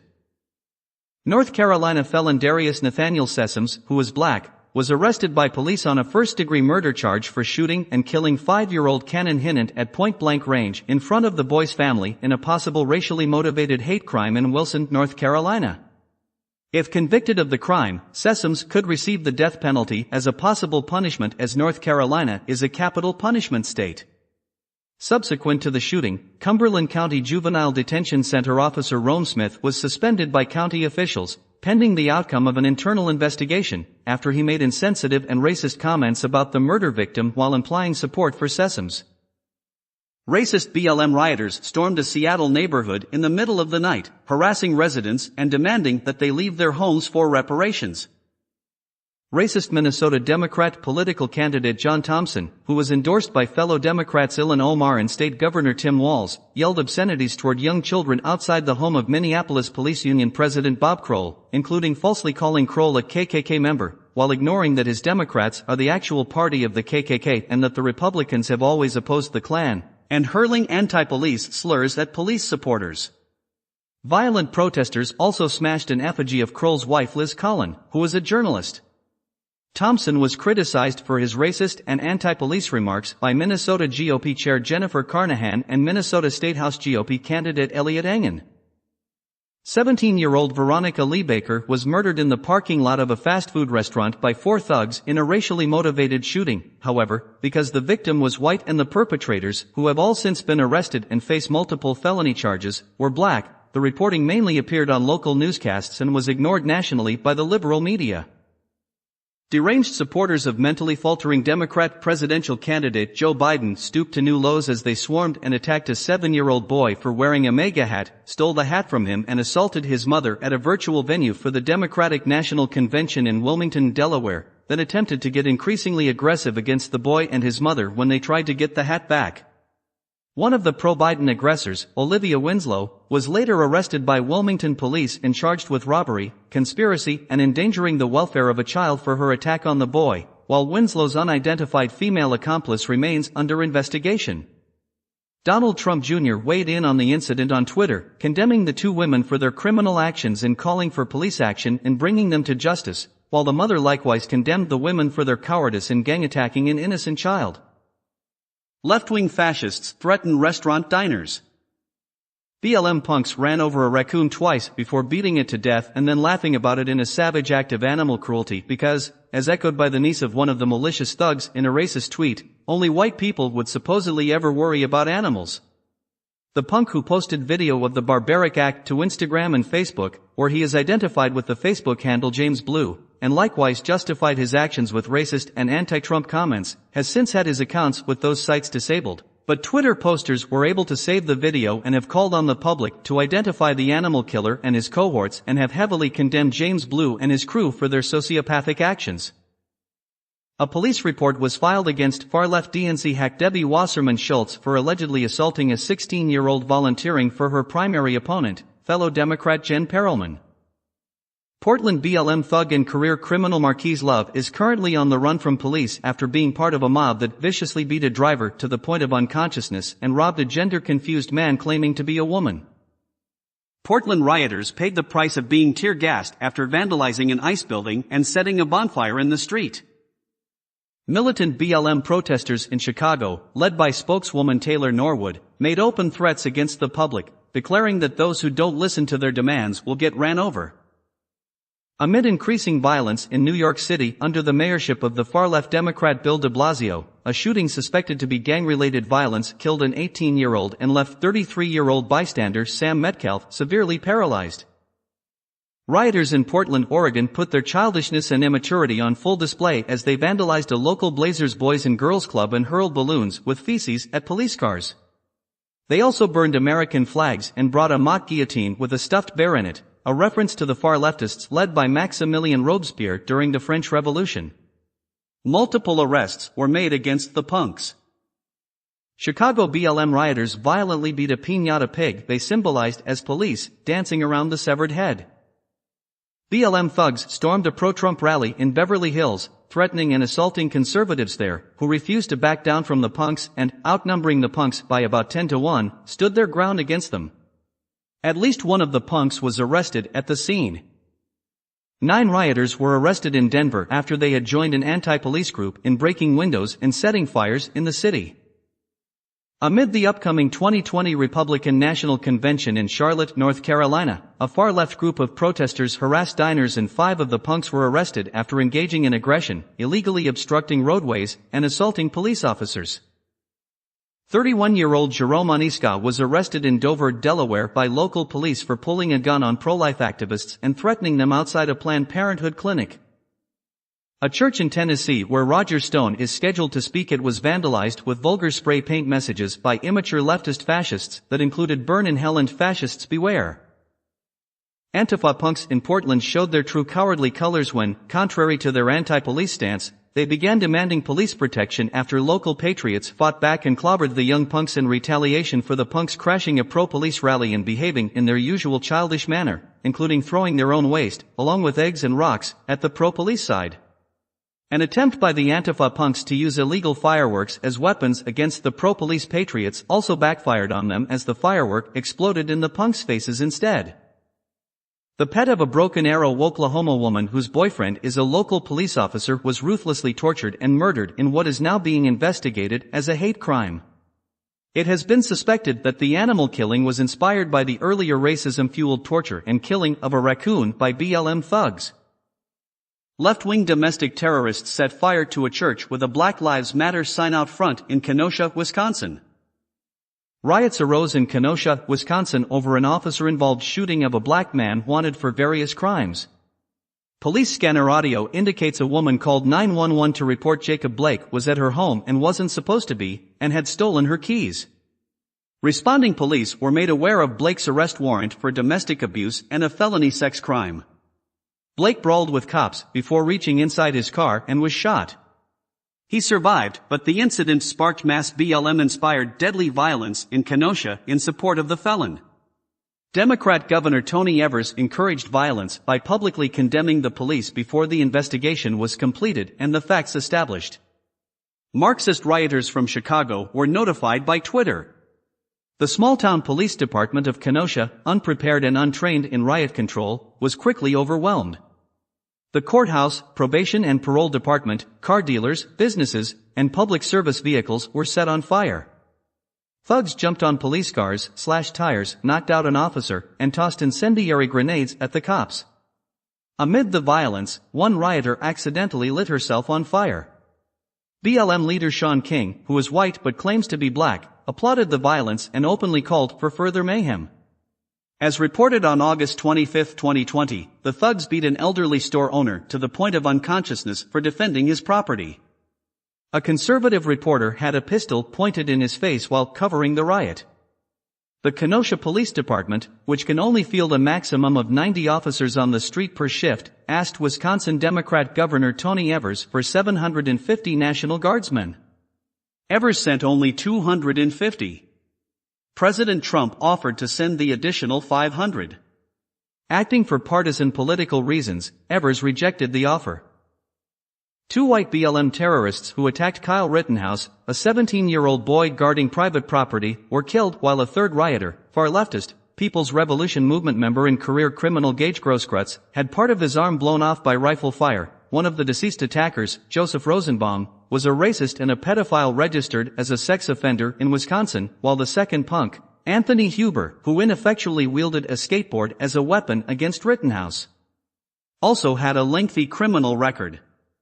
Democrat Squad member Ayanna Pressley stood up for the criminal punks on Twitter and falsely called Rittenhouse a white supremacist, but she was later heavily criticized by Andy Ngo and others for her comments, with some critics even accusing Pressley of defending pedophile Rosenbaum. A Kenosha BLM militant called for retaliation killings against white people. Far-left rioters in Portland, Oregon paid the price of being tear-gassed after lighting a police station on fire. A militant BLM protester in Portland, Oregon called for unborn children to be strangled by their umbilical cords as her comrades applauded her disgusting screed, then openly declared that she was ready and willing to shoot and kill police officers. An Oregon Democrat was violently assaulted by unhinged far-leftist thug Joshua John Thompson for joining Republicans in gathering signatures to recall Governor Kate Brown. Thompson was subsequently arrested for third-degree assault and second-degree disorderly conduct. Militant and mostly white BLM protesters in Washington, D.C. harassed a white couple at a Mexican restaurant for refusing to raise their fists. BLM thugs in Minneapolis verbally attacked reporter Rebecca Brannon, assaulted her, stole her phone, and smashed it in the streets. Seattle BLM terrorists attempted to burn police officers alive in their precincts by using quick-dry concrete to seal the doors before setting the building on fire. However, their extreme lack of discernible skills due to their stupidity led them to use too much water in the concrete mixture to attempt closing the doorway shut, and the officers were able to kick their way open and disperse the murderous thugs. Deranged North Carolina leftist Marquise Demarius Asomani was arrested on multiple counts for firing gunshots into a crowd of Trump supporters in Fort Mill, South Carolina. Not surprisingly, the liberal media covered for Asomani, who was black, by refusing to report on the incident. Rioters in Atlanta attacked local police with Molotov cocktails and set up barricades to prevent emergency response vehicles from passing through. Lionel Timms, a Minneapolis man bailed out by the far-left Minnesota Freedom Fund that was touted by Kamala Harris, was arrested on a felony assault charge for a violent beating that left his victim with a traumatic brain injury and fractured skull. Timms faces 5 years in prison and a fine of up to $10,000 for the vicious assault. Pablo Perez, an illegal alien in Alabama, was arrested and charged with raping an 11-year-old girl. Perez currently remains in custody and faces up to 20 years in prison for the sexual assault. Extreme looting and riots broke out in Minneapolis following the suicide of a murder suspect. A violent thug with acute TDS choked a woman at a Back the Blue rally in Gresham, Oregon. BLM thugs surrounded the historic St. John's Church in Washington, D.C. and called for it to be burned down. Amidst Donald Trump's acceptance speech, far-left mob on the White House lawn staged a mock guillotine executing a doll representing the president. Militant BLM thugs in Washington, D.C. assaulted an elderly man, punching him in the jaw. A woman was also cursed at by the mob while leaving the White House, and hundreds of rioters harassed a Trump supporter. Senator Rand Paul and his wife Kelly were also attacked. A Florida man in the vicinity of Senator Paul has been arrested for assaulting a police officer. In addition, the goons attacked #Walkaway founder Brandon Straka and harassed him with homophobic slurs. BLM terrorist Steve Sinclair stabbed a white man in Aurora, Colorado while screaming Black Lives Matter. Sinclair was subsequently arrested and faces hate crime and attempted murder charges for the incident.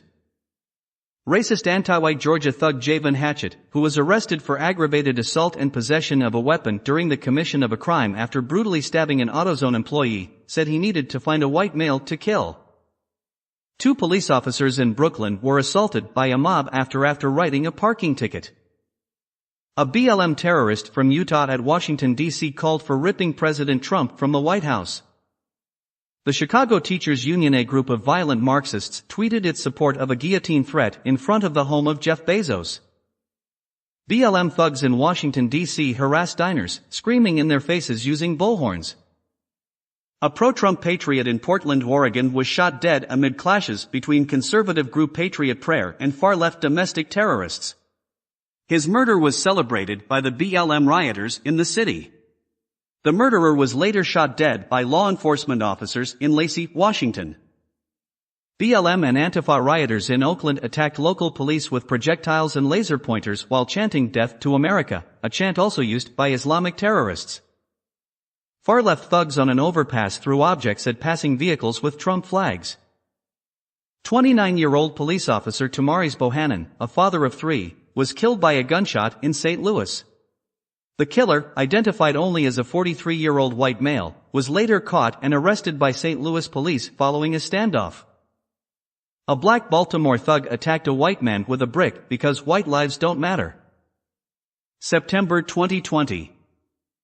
Biden terrorist Michael Reinl, right, white shirt, black hat, lies in wait drawing his pistol for Patriot Prayer warrior Aaron Danielson, left, tan shorts, black shirt and hat. Representative Pelosi entering a salon without a face mask. Moronic Portland Mayor Ted Wheeler was turned against by far-left rioters in his own city, who smashed the windows of his condo building and tried to set it on fire. Elvis Presley's Graceland mansion was defaced with profane, far-left slogans. A Target employee was fired for posting a TikTok video of making a toxic bleach drink for a police officer. A violent Wisconsin Antifa snowflake who carried smoke grenades and a flamethrower cried in a fetal position after being caught by police. He had previously been charged with assaulting and pointing a firearm at a police officer. An unhinged woman in Boulder, Colorado allegedly punched a boy over a Trump sign. BLM rioters in the D.C. swamp protested outside the home of Mayor Muriel Bowser in the middle of the night, threatening arson. A teacher who attended the militant protest at the nation's capital screamed expletives at police officers. The racist thugs also harassed and agitated non-white police officers present there with excessive expletives and even the N-word. Indiana BLM rioter Denzel Dron was charged with attacking police officers in San Diego with tear gas. A Portland thug who previously was arrested for disrupting police at a riot was arrested over the stabbing murders of two people who resided in the same building he did. A Florida woman with a possible mental illness was shot after stabbing a police officer. 5 suspected members of the ruthless MS-13 gang were arrested and charged with the first-degree murder of a 16-year-old. A San Francisco salon owner reported death threats after liberal hypocrite Nancy Pelosi, who repeatedly reminds others to wear face masks, went to her salon without a mask, without permission, in violation of statewide lockdown orders, and doubled down by blaming the former, calling it all a setup and denying responsibility for her own actions. The matter has been referred to as Salongate. BLM domestic terrorists in Rochester, New York stormed and vandalized restaurants, harassing diners there. The racist militant thugs also started climbing onto people's houses and called for targeting white folks. Local police declared a riot and deployed tear gas. Local families were further outraged to learn that among the mob was an assistant principal who screamed "Fuck the police." In a comment on a blog to which he contributes, University of Rhode Island professor Eric Loomis wrote regarding Reinl's killing of the Patriot Prayer activist, "He killed a fascist. I see nothing wrong with it, at least from a moral perspective." Denver BLM thugs harassed diners at restaurants and blocked cars in the street. Their bullying of restaurant customers repeated for a second night. At a BLM rally in Seattle, one thug singled out a black police officer to call by the N-word. BLM terrorists in Philadelphia, Pennsylvania marched through the streets chanting "Death to America." A member of a BLM mob punched a security guard at a #walkaway rally in Dallas. The thugs among the far-left group also threw bottles at Brandon Straka, stole his employee's cell phone and smashed it. Leading up to the Biden putsch, Marxist insurrectionists laid siege to the White House. 8 rioters in NYC have been charged for causing damage worth $100,000. A moronic peaceful protester in Portland attempted to lob a Molotov cocktail at police officers, hitting a fellow rioter instead. An unhinged far leftist attempted to kill a member of the Proud Boys following a memorial for Aaron Danielson. Walkaway founder Brandon Straka was physically assaulted by Black Lives Matter terrorists and bigots who called him faggot. BLM mob violently attacked a walkaway rally in Dallas. A retired teacher and Mark Kelly supporter in Glendale, Arizona, is under investigation for threatening to shoot Republican Representative Paul Gosar in the head. BLM thugs in Pittsburgh harassed a white couple, screaming "Fuck white people." A mob from the group also stormed in a McDonald's restaurant and assaulted the black manager there. Woke Portland thugs surrounded a black woman in an SUV and harassed her for trying to steer away from the mob. Two far-left Minnesota extremists were arrested for attempting to conspire as assets for Hamas. They were falsely labeled by the lamestream media as far-right despite their professed viewpoints lining up with leftism. Seattle Antifa terrorists were arrested for hurling rocks, bottles, and projectiles at police officers. After again showing up on the streets for violence, they paid the price of being pepper-sprayed. A racist Georgia thug who previously stabbed a man over needing to find a white male to kill, see here, murdered his white cellmate in a jail. Democrat riots in Compton, California, 2020. Far-left anarchists in Los Angeles harassed police officers with vulgar expletives. A BLM protester in Pittsfield in Massachusetts knocked out a Trump supporter in a fight. Antifa terrorists in Portland, Oregon brutally beat an independent journalist who infiltrated their violent mob. A South Carolina police chief was stabbed in the face with an ice pick by a man who knocked on his door. The legislative director for Oregon's Democrat State House Speaker was arrested at an Antifa riot in Portland, Oregon for interfering with a police officer. A moronic far-left BLM activist in Washington, Jeffrey Allen Accord, was arrested for arson. In 2014, Accord was arrested in Seattle during alleged protests in support of the Ferguson riots. Accord was carrying a loaded gun without a permit, an assault rifle, a shotgun, a box of ammunition, a box of large fireworks in his car, and a 7-inch knife in his backpack. Conservative gun rights activist Caitlin Bennett was harassed and cursed at by a far-left mob while interviewing people at the University of Central Florida. Despite MSM suppression by fake news sources that promote global warming-related hoaxes, a Portland dentist warned of Antifa setting fires. Unsurprisingly, 2 men were later arrested in the state for arson. In mid-September 2020, a woman in the state found an arsonist on her property and held him at gunpoint until police arrived. A medical license has been suspended for an abortionist who bragged about cutting the vocal cords of babies while murdering them to prevent screaming. A BLM mob in Washington, D.C. reappeared in the streets to harass people. A police officer in Rochester, New York was injured while trying to disperse violent BLM rioters who hurled projectiles.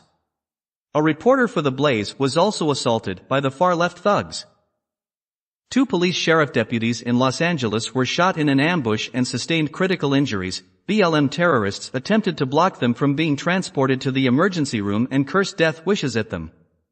Several malicious bystanders laughed at the deputies when they had been initially injured, refusing to help them. The Gravel Institute, founded in 2019 to carry on the life work of former Senator and 2020 Democrat primary presidential candidate Mike Gravel, reacted to the gunning down of 2 LA County sheriff's officers by tweeting that blue lives don't matter because they are not a thing. Anti-cop protesters there had previously chanted "Blue lives don't matter here." An NPR hack who interfered with police officers paid the price of being arrested. A reporter in Georgetown was assaulted by BLM peaceful protesters for filming their mob. Peaceful protests erupted in Lancaster, Pennsylvania after a violent criminal was fatally shot by local police. A BLM terrorist there called for police officers to be shot after they had fired rubber bullets at rioters. Nebraska bar owner Jake Gardner on the left and rioter/thug James Scurlock on the right. The latter was part of a mob invading Gardner's bar amidst violent protests following the death of George Floyd. Scurlock was fatally shot, and Gardner was subject to liberal attacks because he killed a black man. The far-left Daily Beast published a vicious smear attacking Gardner and those backing him after he committed suicide. A BLM mob marching through Charlotte chanted "Fuck your Jesus." Left-wing domestic terrorists threw eggs at children who were part of a rally for Lauren Vitska, a Republican candidate for Senate in the 2020 elections from Delaware. BLM thugs in Philadelphia, Pennsylvania harassed white people dining at restaurants and blocked police officers. A Trump supporter in Milwaukee faced arrest after he pointed a gun at a BLM terrorist mob that surrounded his house, intruded onto his property, and threatened him. A 17-year-old campaign staffer for Lacey Johnson, the Republican opponent running against Ilhan Omar, was shot and killed outside a gas station in Minneapolis. An illegal alien in Maryland was charged with bludgeoning an 81-year-old woman to death. A leftist thug in Orange County, California assaulted an 84-year-old woman at a Trump rally. A professor in Marshall University was suspended after calling for Trump supporters to die from the CCP virus, as surfaced in a video clip. Following the death of Ruth Bader Ginsburg, a former CNN host who once ate human brains and tweeted about how punchable Cavington Catholic kid Nick Sandman's face was threatened to burn the entire fucking thing down if any attempts to replace the justice proceed. Antifa thugs in Philadelphia, Pennsylvania assaulted conservative activists who filmed them. Law enforcement intercepted a package sent to President Trump that contained ricin. A swarm of angry leftist protesters gathered outside the home of Senate Majority Leader Mitch McConnell and blocked the streets after he announced that Donald Trump's Supreme Court pick to fill the vacancy left by the deceased Ruth Bader Ginsburg will receive a Senate vote. Breonna Taylor. A BLM activist in Louisville who wore a Justice for Breonna Taylor shirt was arrested for fatally shooting 3 people at a restaurant. Homophobic BLM thugs in Washington, D.C. harassed gay men in a neighborhood. BLM terrorists in San Diego surrounded and harassed diners, including a young mother and her baby. Omaha bar owner and U.S. Marine Jake Gardner reportedly committed suicide after facing excessively unfair indictment charges and attacks by the liberal smear machine after killing a far-left rioter part of a mob vandalizing his business a few months prior. The lamestream media unsurprisingly were none too quick to feed racist/race-baiting far-leftists by unnecessarily pointing out that the person Gardner shot had been black. Gardner had apparently been harassed by the left-wing mob for years over his support for President Trump.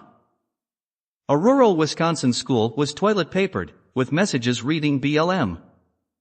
Left-wing protesters gathered outside the home of moderate Republican Senator Lindsey Graham, engaging in harassment and excessive noise pollution over his support of a nomination by President Trump to quickly fill a Supreme Court vacancy left upon the death of Ruth Bader Ginsburg.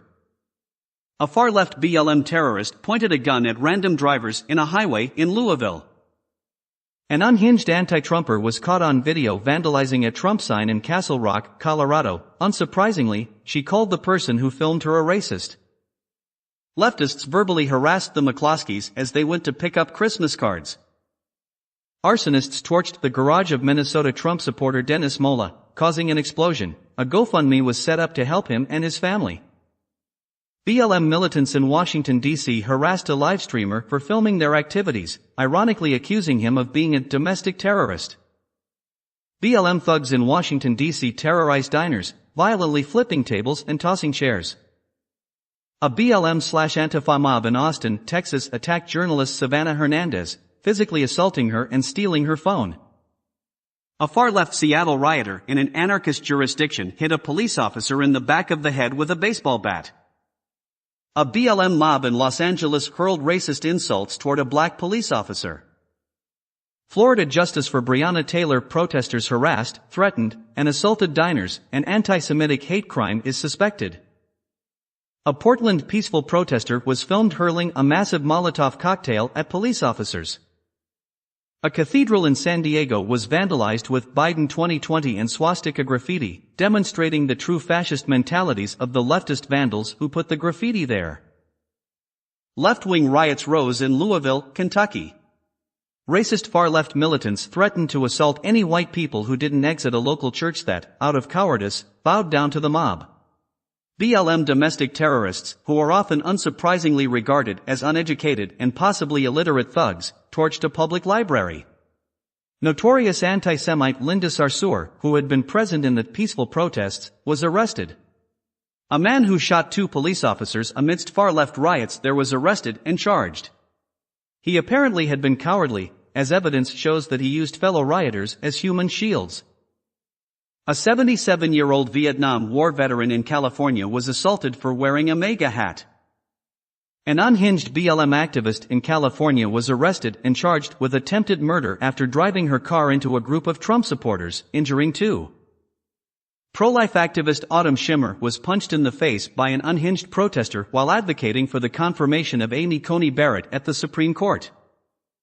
2 Catholic churches in California were vandalized, being covered in BLM, Biden 2020, and swastika graffiti. An armed Kentucky man was arrested after publicly asking for $30,000 to shoot Louisville police officers. Left-wing former Twitter CEO Dick Costolo called for capitalists to be shot in the revolution. October 2020. Patriot Lee Keltner, BGM provocateur Jeremiah Elliott, Antifa hired goon Matt Dolloff, and NBC affiliate producer Zach Newman. Elliott, Dolloff, and Newman were seen colluding together shortly before the murder.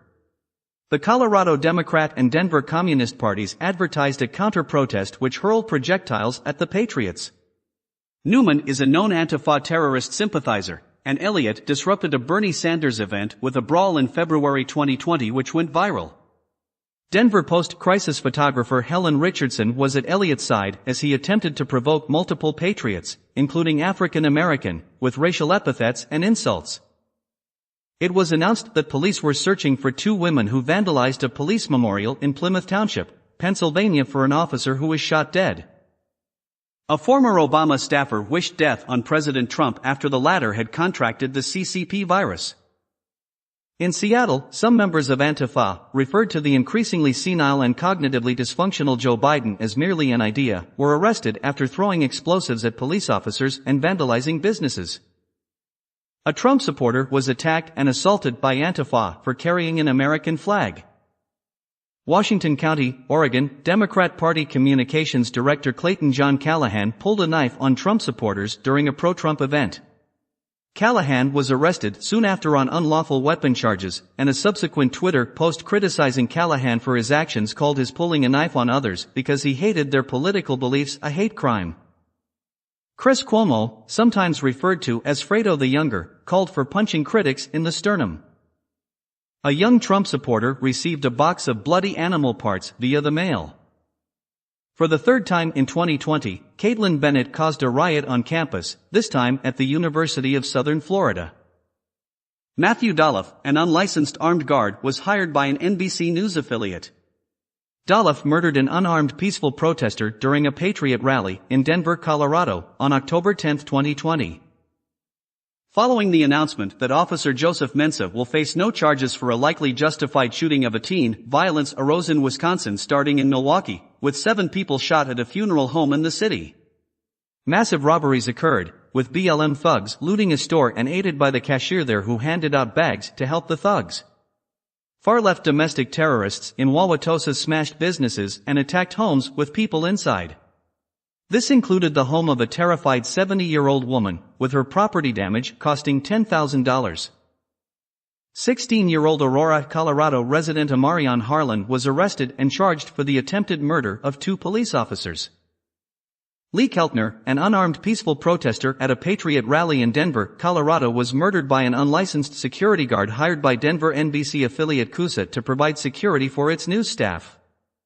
Matthew Robert Dolloff, whose resume consists of being an Occupy Wall Street activist, Antifa recruiter, and BLM advocate, was subsequently arrested by Denver police on a first-degree murder charge after getting caught on video shooting Keltner, and was later discovered to not be licensed to work as armed security in the city, as well as to have made profane anti-Trump posts that exposed a hostile and combative attitude Dolloff held toward conservatives, including falsely calling Trump supporters and other conservatives racists, while ignoring that it is actually liberals, and the left in general, who hold racist beliefs and attitudes.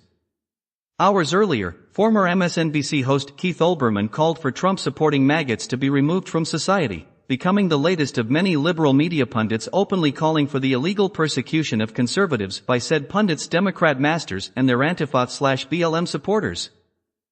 Colorado Democratic Party executive and our revolution leader threatens random violence and murder if Biden doesn't win, promises guillotines. In a racist attack, an Antifa white supremacist knocked out the front teeth of Philip Anderson at a free speech rally. Among the plot to kidnap totalitarian Michigan Governor Gretchen Whitmer consisted of 2 anarchists who supported BLM. Despite such, the MSM joined Democrats in bizarrely blaming the conspiracy on Trump. BLM/Women's March misogynists beat Trump supporter. The home of young Republican congressional candidate Madison Cawthorn was vandalized. A 15-year-old student in Utah was assaulted for wearing a Trump hat. 2 of the bullies are being charged. Donald Trump later sent the student a personally signed MAGA hat. Democrat/Antifa riots erupt in Portland again as numerous Antifa/BLM rioters were arrested by local police. A statue of Abraham Lincoln was torn down in celebration of Indigenous Peoples Day. Following the Los Angeles Lakers winning the NBA Finals, massive riots arose in the streets of California, with police officers being assaulted. New Jersey congressional candidate Billy Prempeh was harassed over his support for Trump. On Columbus Day, Antifa domestic terrorists in Portland, Oregon destroyed statues of Theodore Roosevelt, Abraham Lincoln, and vandalized the Oregon Historical Society. A charitable homeless man donated $1 to the Historical Society following the destruction. John Paul Moran, the Republican candidate for Congress from Massachusetts' 6th District, reported death threats made by Antifa/Biden supporters for being a gay conservative. See also, atheism and the persecution of homosexuals. Rayla Campbell, a conservative Republican running against far-leftist Ayanna Pressley in the 2020 U.S. House elections as a write-in candidate, suffered a broken tibia after being assaulted by 2 unhinged liberals. A Virginia boarding school student faced harassment for holding conservative views, being threatened with disciplinary actions. A truck with Trump flags on it in Vancouver, Washington was lit on fire by Antifa thugs. A leftist punk set a Seattle police car on fire with a policeman inside. The punk then cowardly attempted to run away after he was shot by the officer but was quickly caught and arrested. The chair of a South Carolina elections board resigned after being caught vandalizing Trump signs. Portland Antifa terrorists attacked a biracial videographer who they accused of being a member of the Proud Boys, assaulting him and stealing his cell phone. A pro-Trump rally was attacked by BLM protesters in Ithaca, New York. An Antifa white supremacist punched out the teeth of an African-American man at a free speech rally in California. Far-left domestic terrorists stormed a Portland neighborhood in the middle of the night, shining flashlights at windows and yelling for residents to wake up. 90 violent street criminals are facing a lawsuit by a real estate company after having previously been arrested for damaging businesses in a BLM riot. Peaceful protesters at a women's march in Washington, D.C. viciously assaulted a female Trump supporter. An unhinged Massachusetts liberal was arrested and charged for assaulting an elderly Vietnam War veteran with a Trump sign. A Cornell University professor endorsed a violent anti-Trump counter-protest. A Maryland Biden supporter was arrested and charged for firing a gun at 2 Trump supporters driving a truck by his home unhonked. Far-left Antifa fascists attacked Jews. A police officer in North Carolina was viciously assaulted by a thug who resisted arrest. Bystanders laughed at the violence. A Democrat candidate for Congress posted on social media the address of his Republican opponent after she expressed concerns of Antifa violence, and doubled down by dismissing condemnation of his doxing. Leftists in Boston, Massachusetts liberal, attacked local police and burned a U.S. flag in response to a pro-Trump rally. Trump supporters in New Hampshire received letters from violent leftists threatening to burn down their homes if Donald Trump doesn't concede the 2020 presidential race to Joe Biden. An unhinged Californian, California Values, was arrested and charged for burning down signs in support of Donald Trump and Representative Devin Nunes. Antifa/BLM rioters in Portland became hysterical after several of their members faced arrest after having been warned against engaging in criminal activity.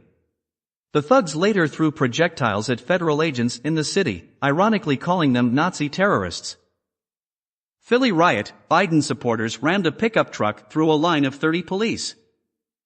Far-left rioters in Providence, Rhode Island hurled heavy objects at police officers, hitting 5 and sending 1 to the hospital. The violence repeated for a second night, resulting in 8 arrests. Nebraska farmer Jonathan Rempel, who flew pro-Trump flags, had $400,000 in heavy equipment ravaged by a suspicious fire. Far-left Seattle thug Brian Leal was arrested on assault charges for stabbing a police officer with a burning spear. 2 teenagers were arrested on assault and battery charges for punching Trump supporters in Palm Springs, California. BLM rioters in California assaulted a woman driving on the road and scratched her car. Authorities launched an investigation after a dead animal and a brick with the name of Republican Tom Reed's family member was left on the door of the representative's home. An anti-Trump snowflake doxed Catholic nuns who attended a Trump rally. Antifa goons in Los Angeles assaulted a black veteran and stole his U.S. flag. An Antifa mob in Portland, Oregon attacked an elderly woman and harassed her. A BLM mob in Lake Oswego, Oregon marched through the city harassing and demanding compliance from residents in the suburb, with one group vowing to fuck shit up. Cowardly and anti-Semitic Antifa fascists violently attacked children at a Jews for Trump rally in New York. As a pro-Trump Jewish family were participating in the rally, the terrorists pepper-sprayed the young kids, leaving them traumatized. The car was also vandalized by the thugs who splashed it with red paint, and others in the rally had eggs thrown at them. The domestic terrorists also punched and threw rocks at the peaceful demonstrators. Far-left riots arose in Philadelphia, Pennsylvania after a black man who once pointed a gun at a woman's head was fatally shot by police after charging at them with a weapon and being warned multiple times to drop it. Massive looting and mob violence occurred, with hundreds robbing from businesses such as Walmart. Others were also heavily vandalized and destroyed, including a black-owned boutique. The looters also turned on one another, shooting each other. 11 were shot overnight, and over 24 police officers were injured. One female cop was run over by a truck, breaking her leg. Arsonists in the city burned a Vietnam Baptist church. According to Democrat Governor Tom Wolf, the riots were peaceful protests. The city's policy deputy commissioner reportedly ordered officers to ignore burglary/theft reports. Jewish activists who joined the far-left mob were turned against by the anti-Semitic far-leftists. BLM thugs who harassed a group of religious Jews yelled "Synagogue of Satan." One moronic looter among the thugs whined to local police he participated in violently attacking about his robbed goods being stolen by fellow rioters. The Blaze reporter Elijah Schaefer, who was attacked by the racist domestic terrorists, said that they had specifically targeted white people. Far-leftists rioted in Washington, D.C., hurling fireworks at police officers that caused 14 to be injured and one among them to lose eyesight. The windows of police headquarters in the city were also destroyed. Looters there assaulted a police officer during a protest. At a BLM riot in Brooklyn, one car was driven into a line of NYPD officers. The thugs in the city also burned an American flag. Biden supporters in Georgia threatened and assaulted Trump supporters outside a rally for the cognitively dysfunctional presidential candidate. George Washington University in D.C. warned students to stockpile at least 1 week's worth of food and medicine. An Antifa mob in Vancouver, Washington surrounded a house with a Trump sign, vandalizing it and harassing the residents inside. Members of the far-left group in the city also stole and burned a U.S. flag from the back of a truck. Local restaurant customers were attacked as well. A group of thugs surrounded an SUV and threw rocks at it before it drove away, and a passenger in the car fired 2 shots into the air. An anti-Trump Bernie Democrat faced arrest for vandalism. A BLM mob confronted peaceful Trump supporters in Beverly Hills, California, assaulting them. The Portland Police Bureau declared a local Antifa protest in a business district to be a riot. After such, the mob moved their terrorism to residential streets. November 2020. BLM thugs in Louisville, Kentucky blocked the car of a disabled man and harassed him.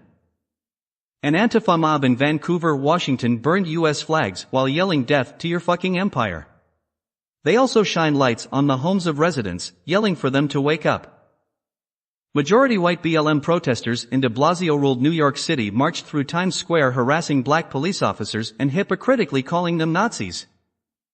The home of Pennsylvania Republican candidate for Congress Sean Parnell, as well as an offices for Congressman Mike Doyle and Connor Lamb, were vandalized with communism-promoting graffiti. An unhinged female Antifa rioter in New York City childishly and sickeningly screamed for police officers' children to be raped and killed. Anti-Trump rioters in the city who went to attack Trump supporters were faced with police. 10 were arrested. A BLM mob stormed a North Carolina early voting station in an attempt to intimidate voters, only to pay the price of being pepper-sprayed by police officers.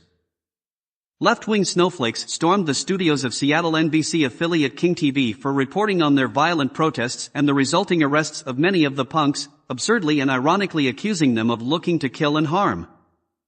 A far-left group of protesters organized illegally in New York City, yelling "Fascist fucks, your lives don't matter," before some in the group faced arrest.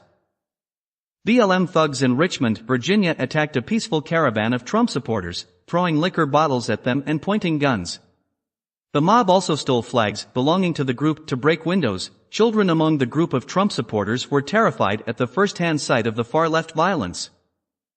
A liberal in Florida dressed up in an outfit with Confederate flags and swastikas to join a Trump rally as an attempt to associate them with bigotry. His plan backfired when, after picking a fight with the Trump supporters who saw through his ruse and assaulting a police officer who intervened, he was arrested.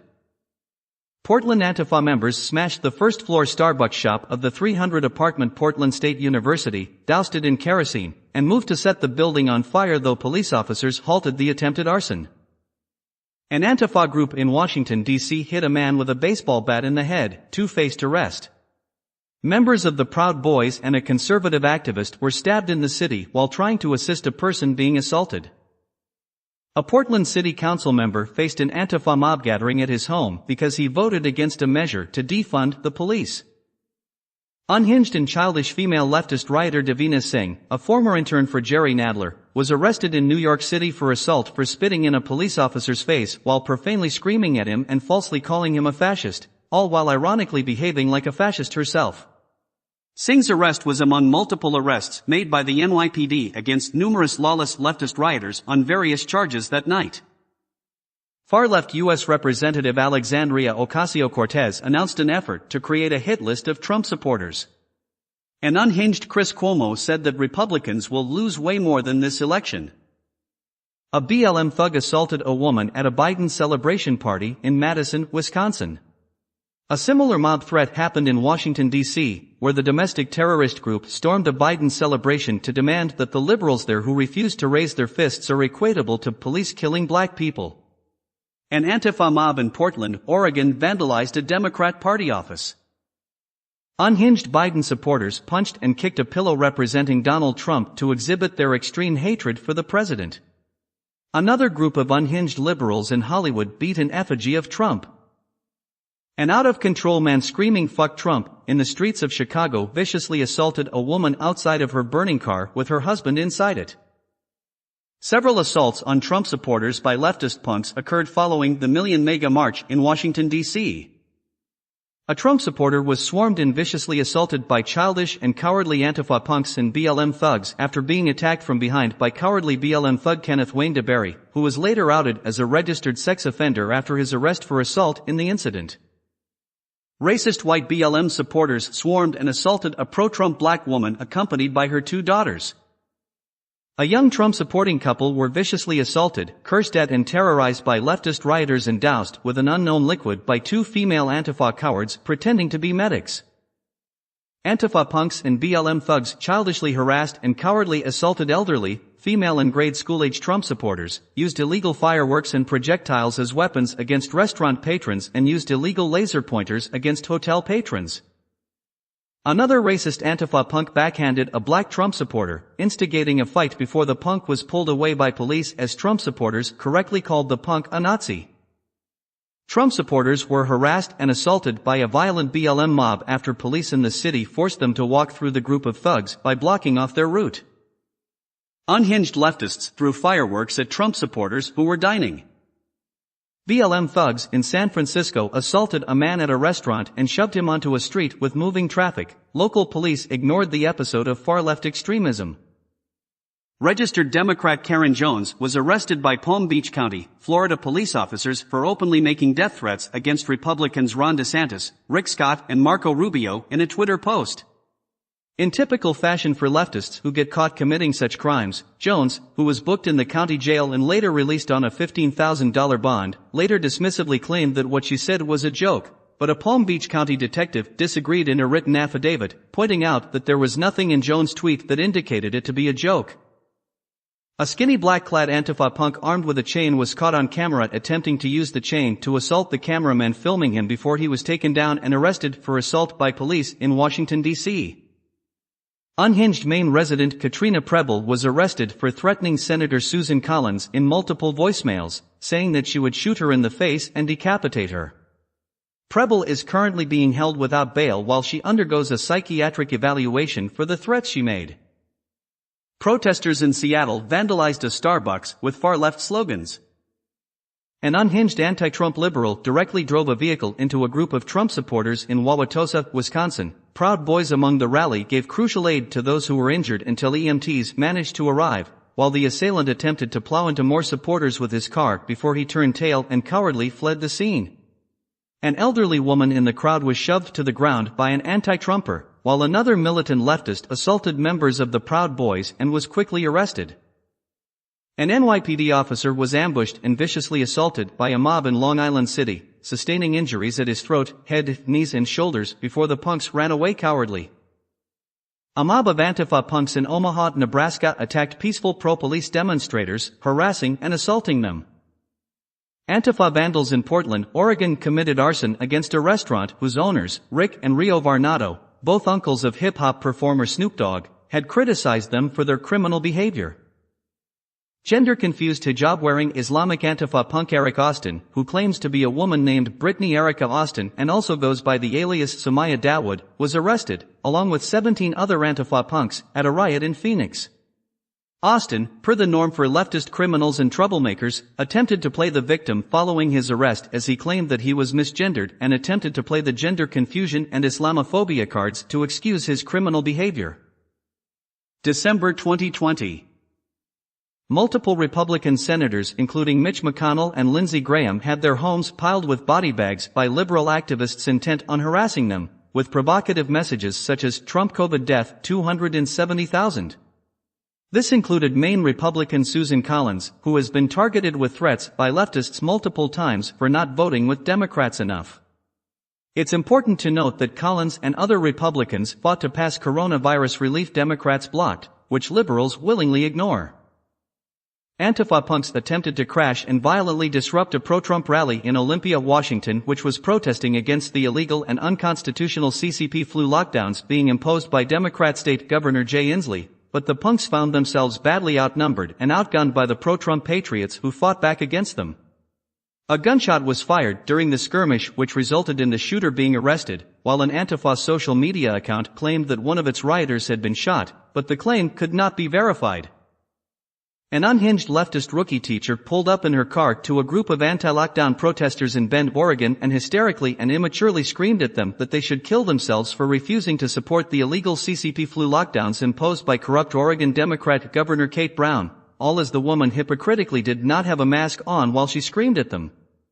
The woman continued to scream profanities and engage in deranged behavior and make a fool of herself on camera before she drove off after she was shouted down by the protesters. Bend NBC affiliate KTDZ later reported that the teacher had been placed on administrative leave after her on-camera outburst went viral online. Antifa punks viciously attacked Portland police officers when the police attempted to evict vagrants illegally squatting at a drug house and causing trouble in a Portland neighborhood. Several of the punks were arrested on trespassing and resisting arrest charges, while a local Antifa group attempted to falsely claim victory on Twitter despite the arrests. Local Antifa groups later illegally set up their own autonomous zone in the area around the drug house, patterned after the illegal occupation of several blocks of Seattle by Antifa and BLM last summer, and have viciously assaulted news crews and anyone else going near the area, while Portland Democrat Mayor Ted Wheeler has been largely ineffective at his attempts to quell the uprising by the lawless hoodlums. A Trump supporter's home in Macomb County, Michigan was bombed, leaving a large hole in the living room. Video footage was caught from a surveillance camera by a neighbor.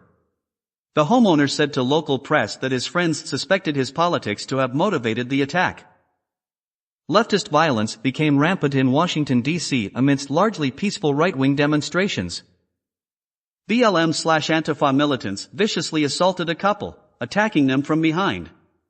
The far leftists also pointed a laser at a man who recorded their activities to attempt blinding him, then proceeded to knock his iPad out of his hand. Another smashed a megaphone on a Trump supporter's head. Proud Boys at the area retaliated against the rioters, 3 of whom were later arrested. BLM thugs harassed an elderly couple, yelling at them, "Fuck your grandkids. Fuck you." Left-wing militants in Manhattan harassed a driver, pounding on her car. In response, she charged forward, plowing through the crowd of street thugs. Among them was an out-of-state protester from Colorado.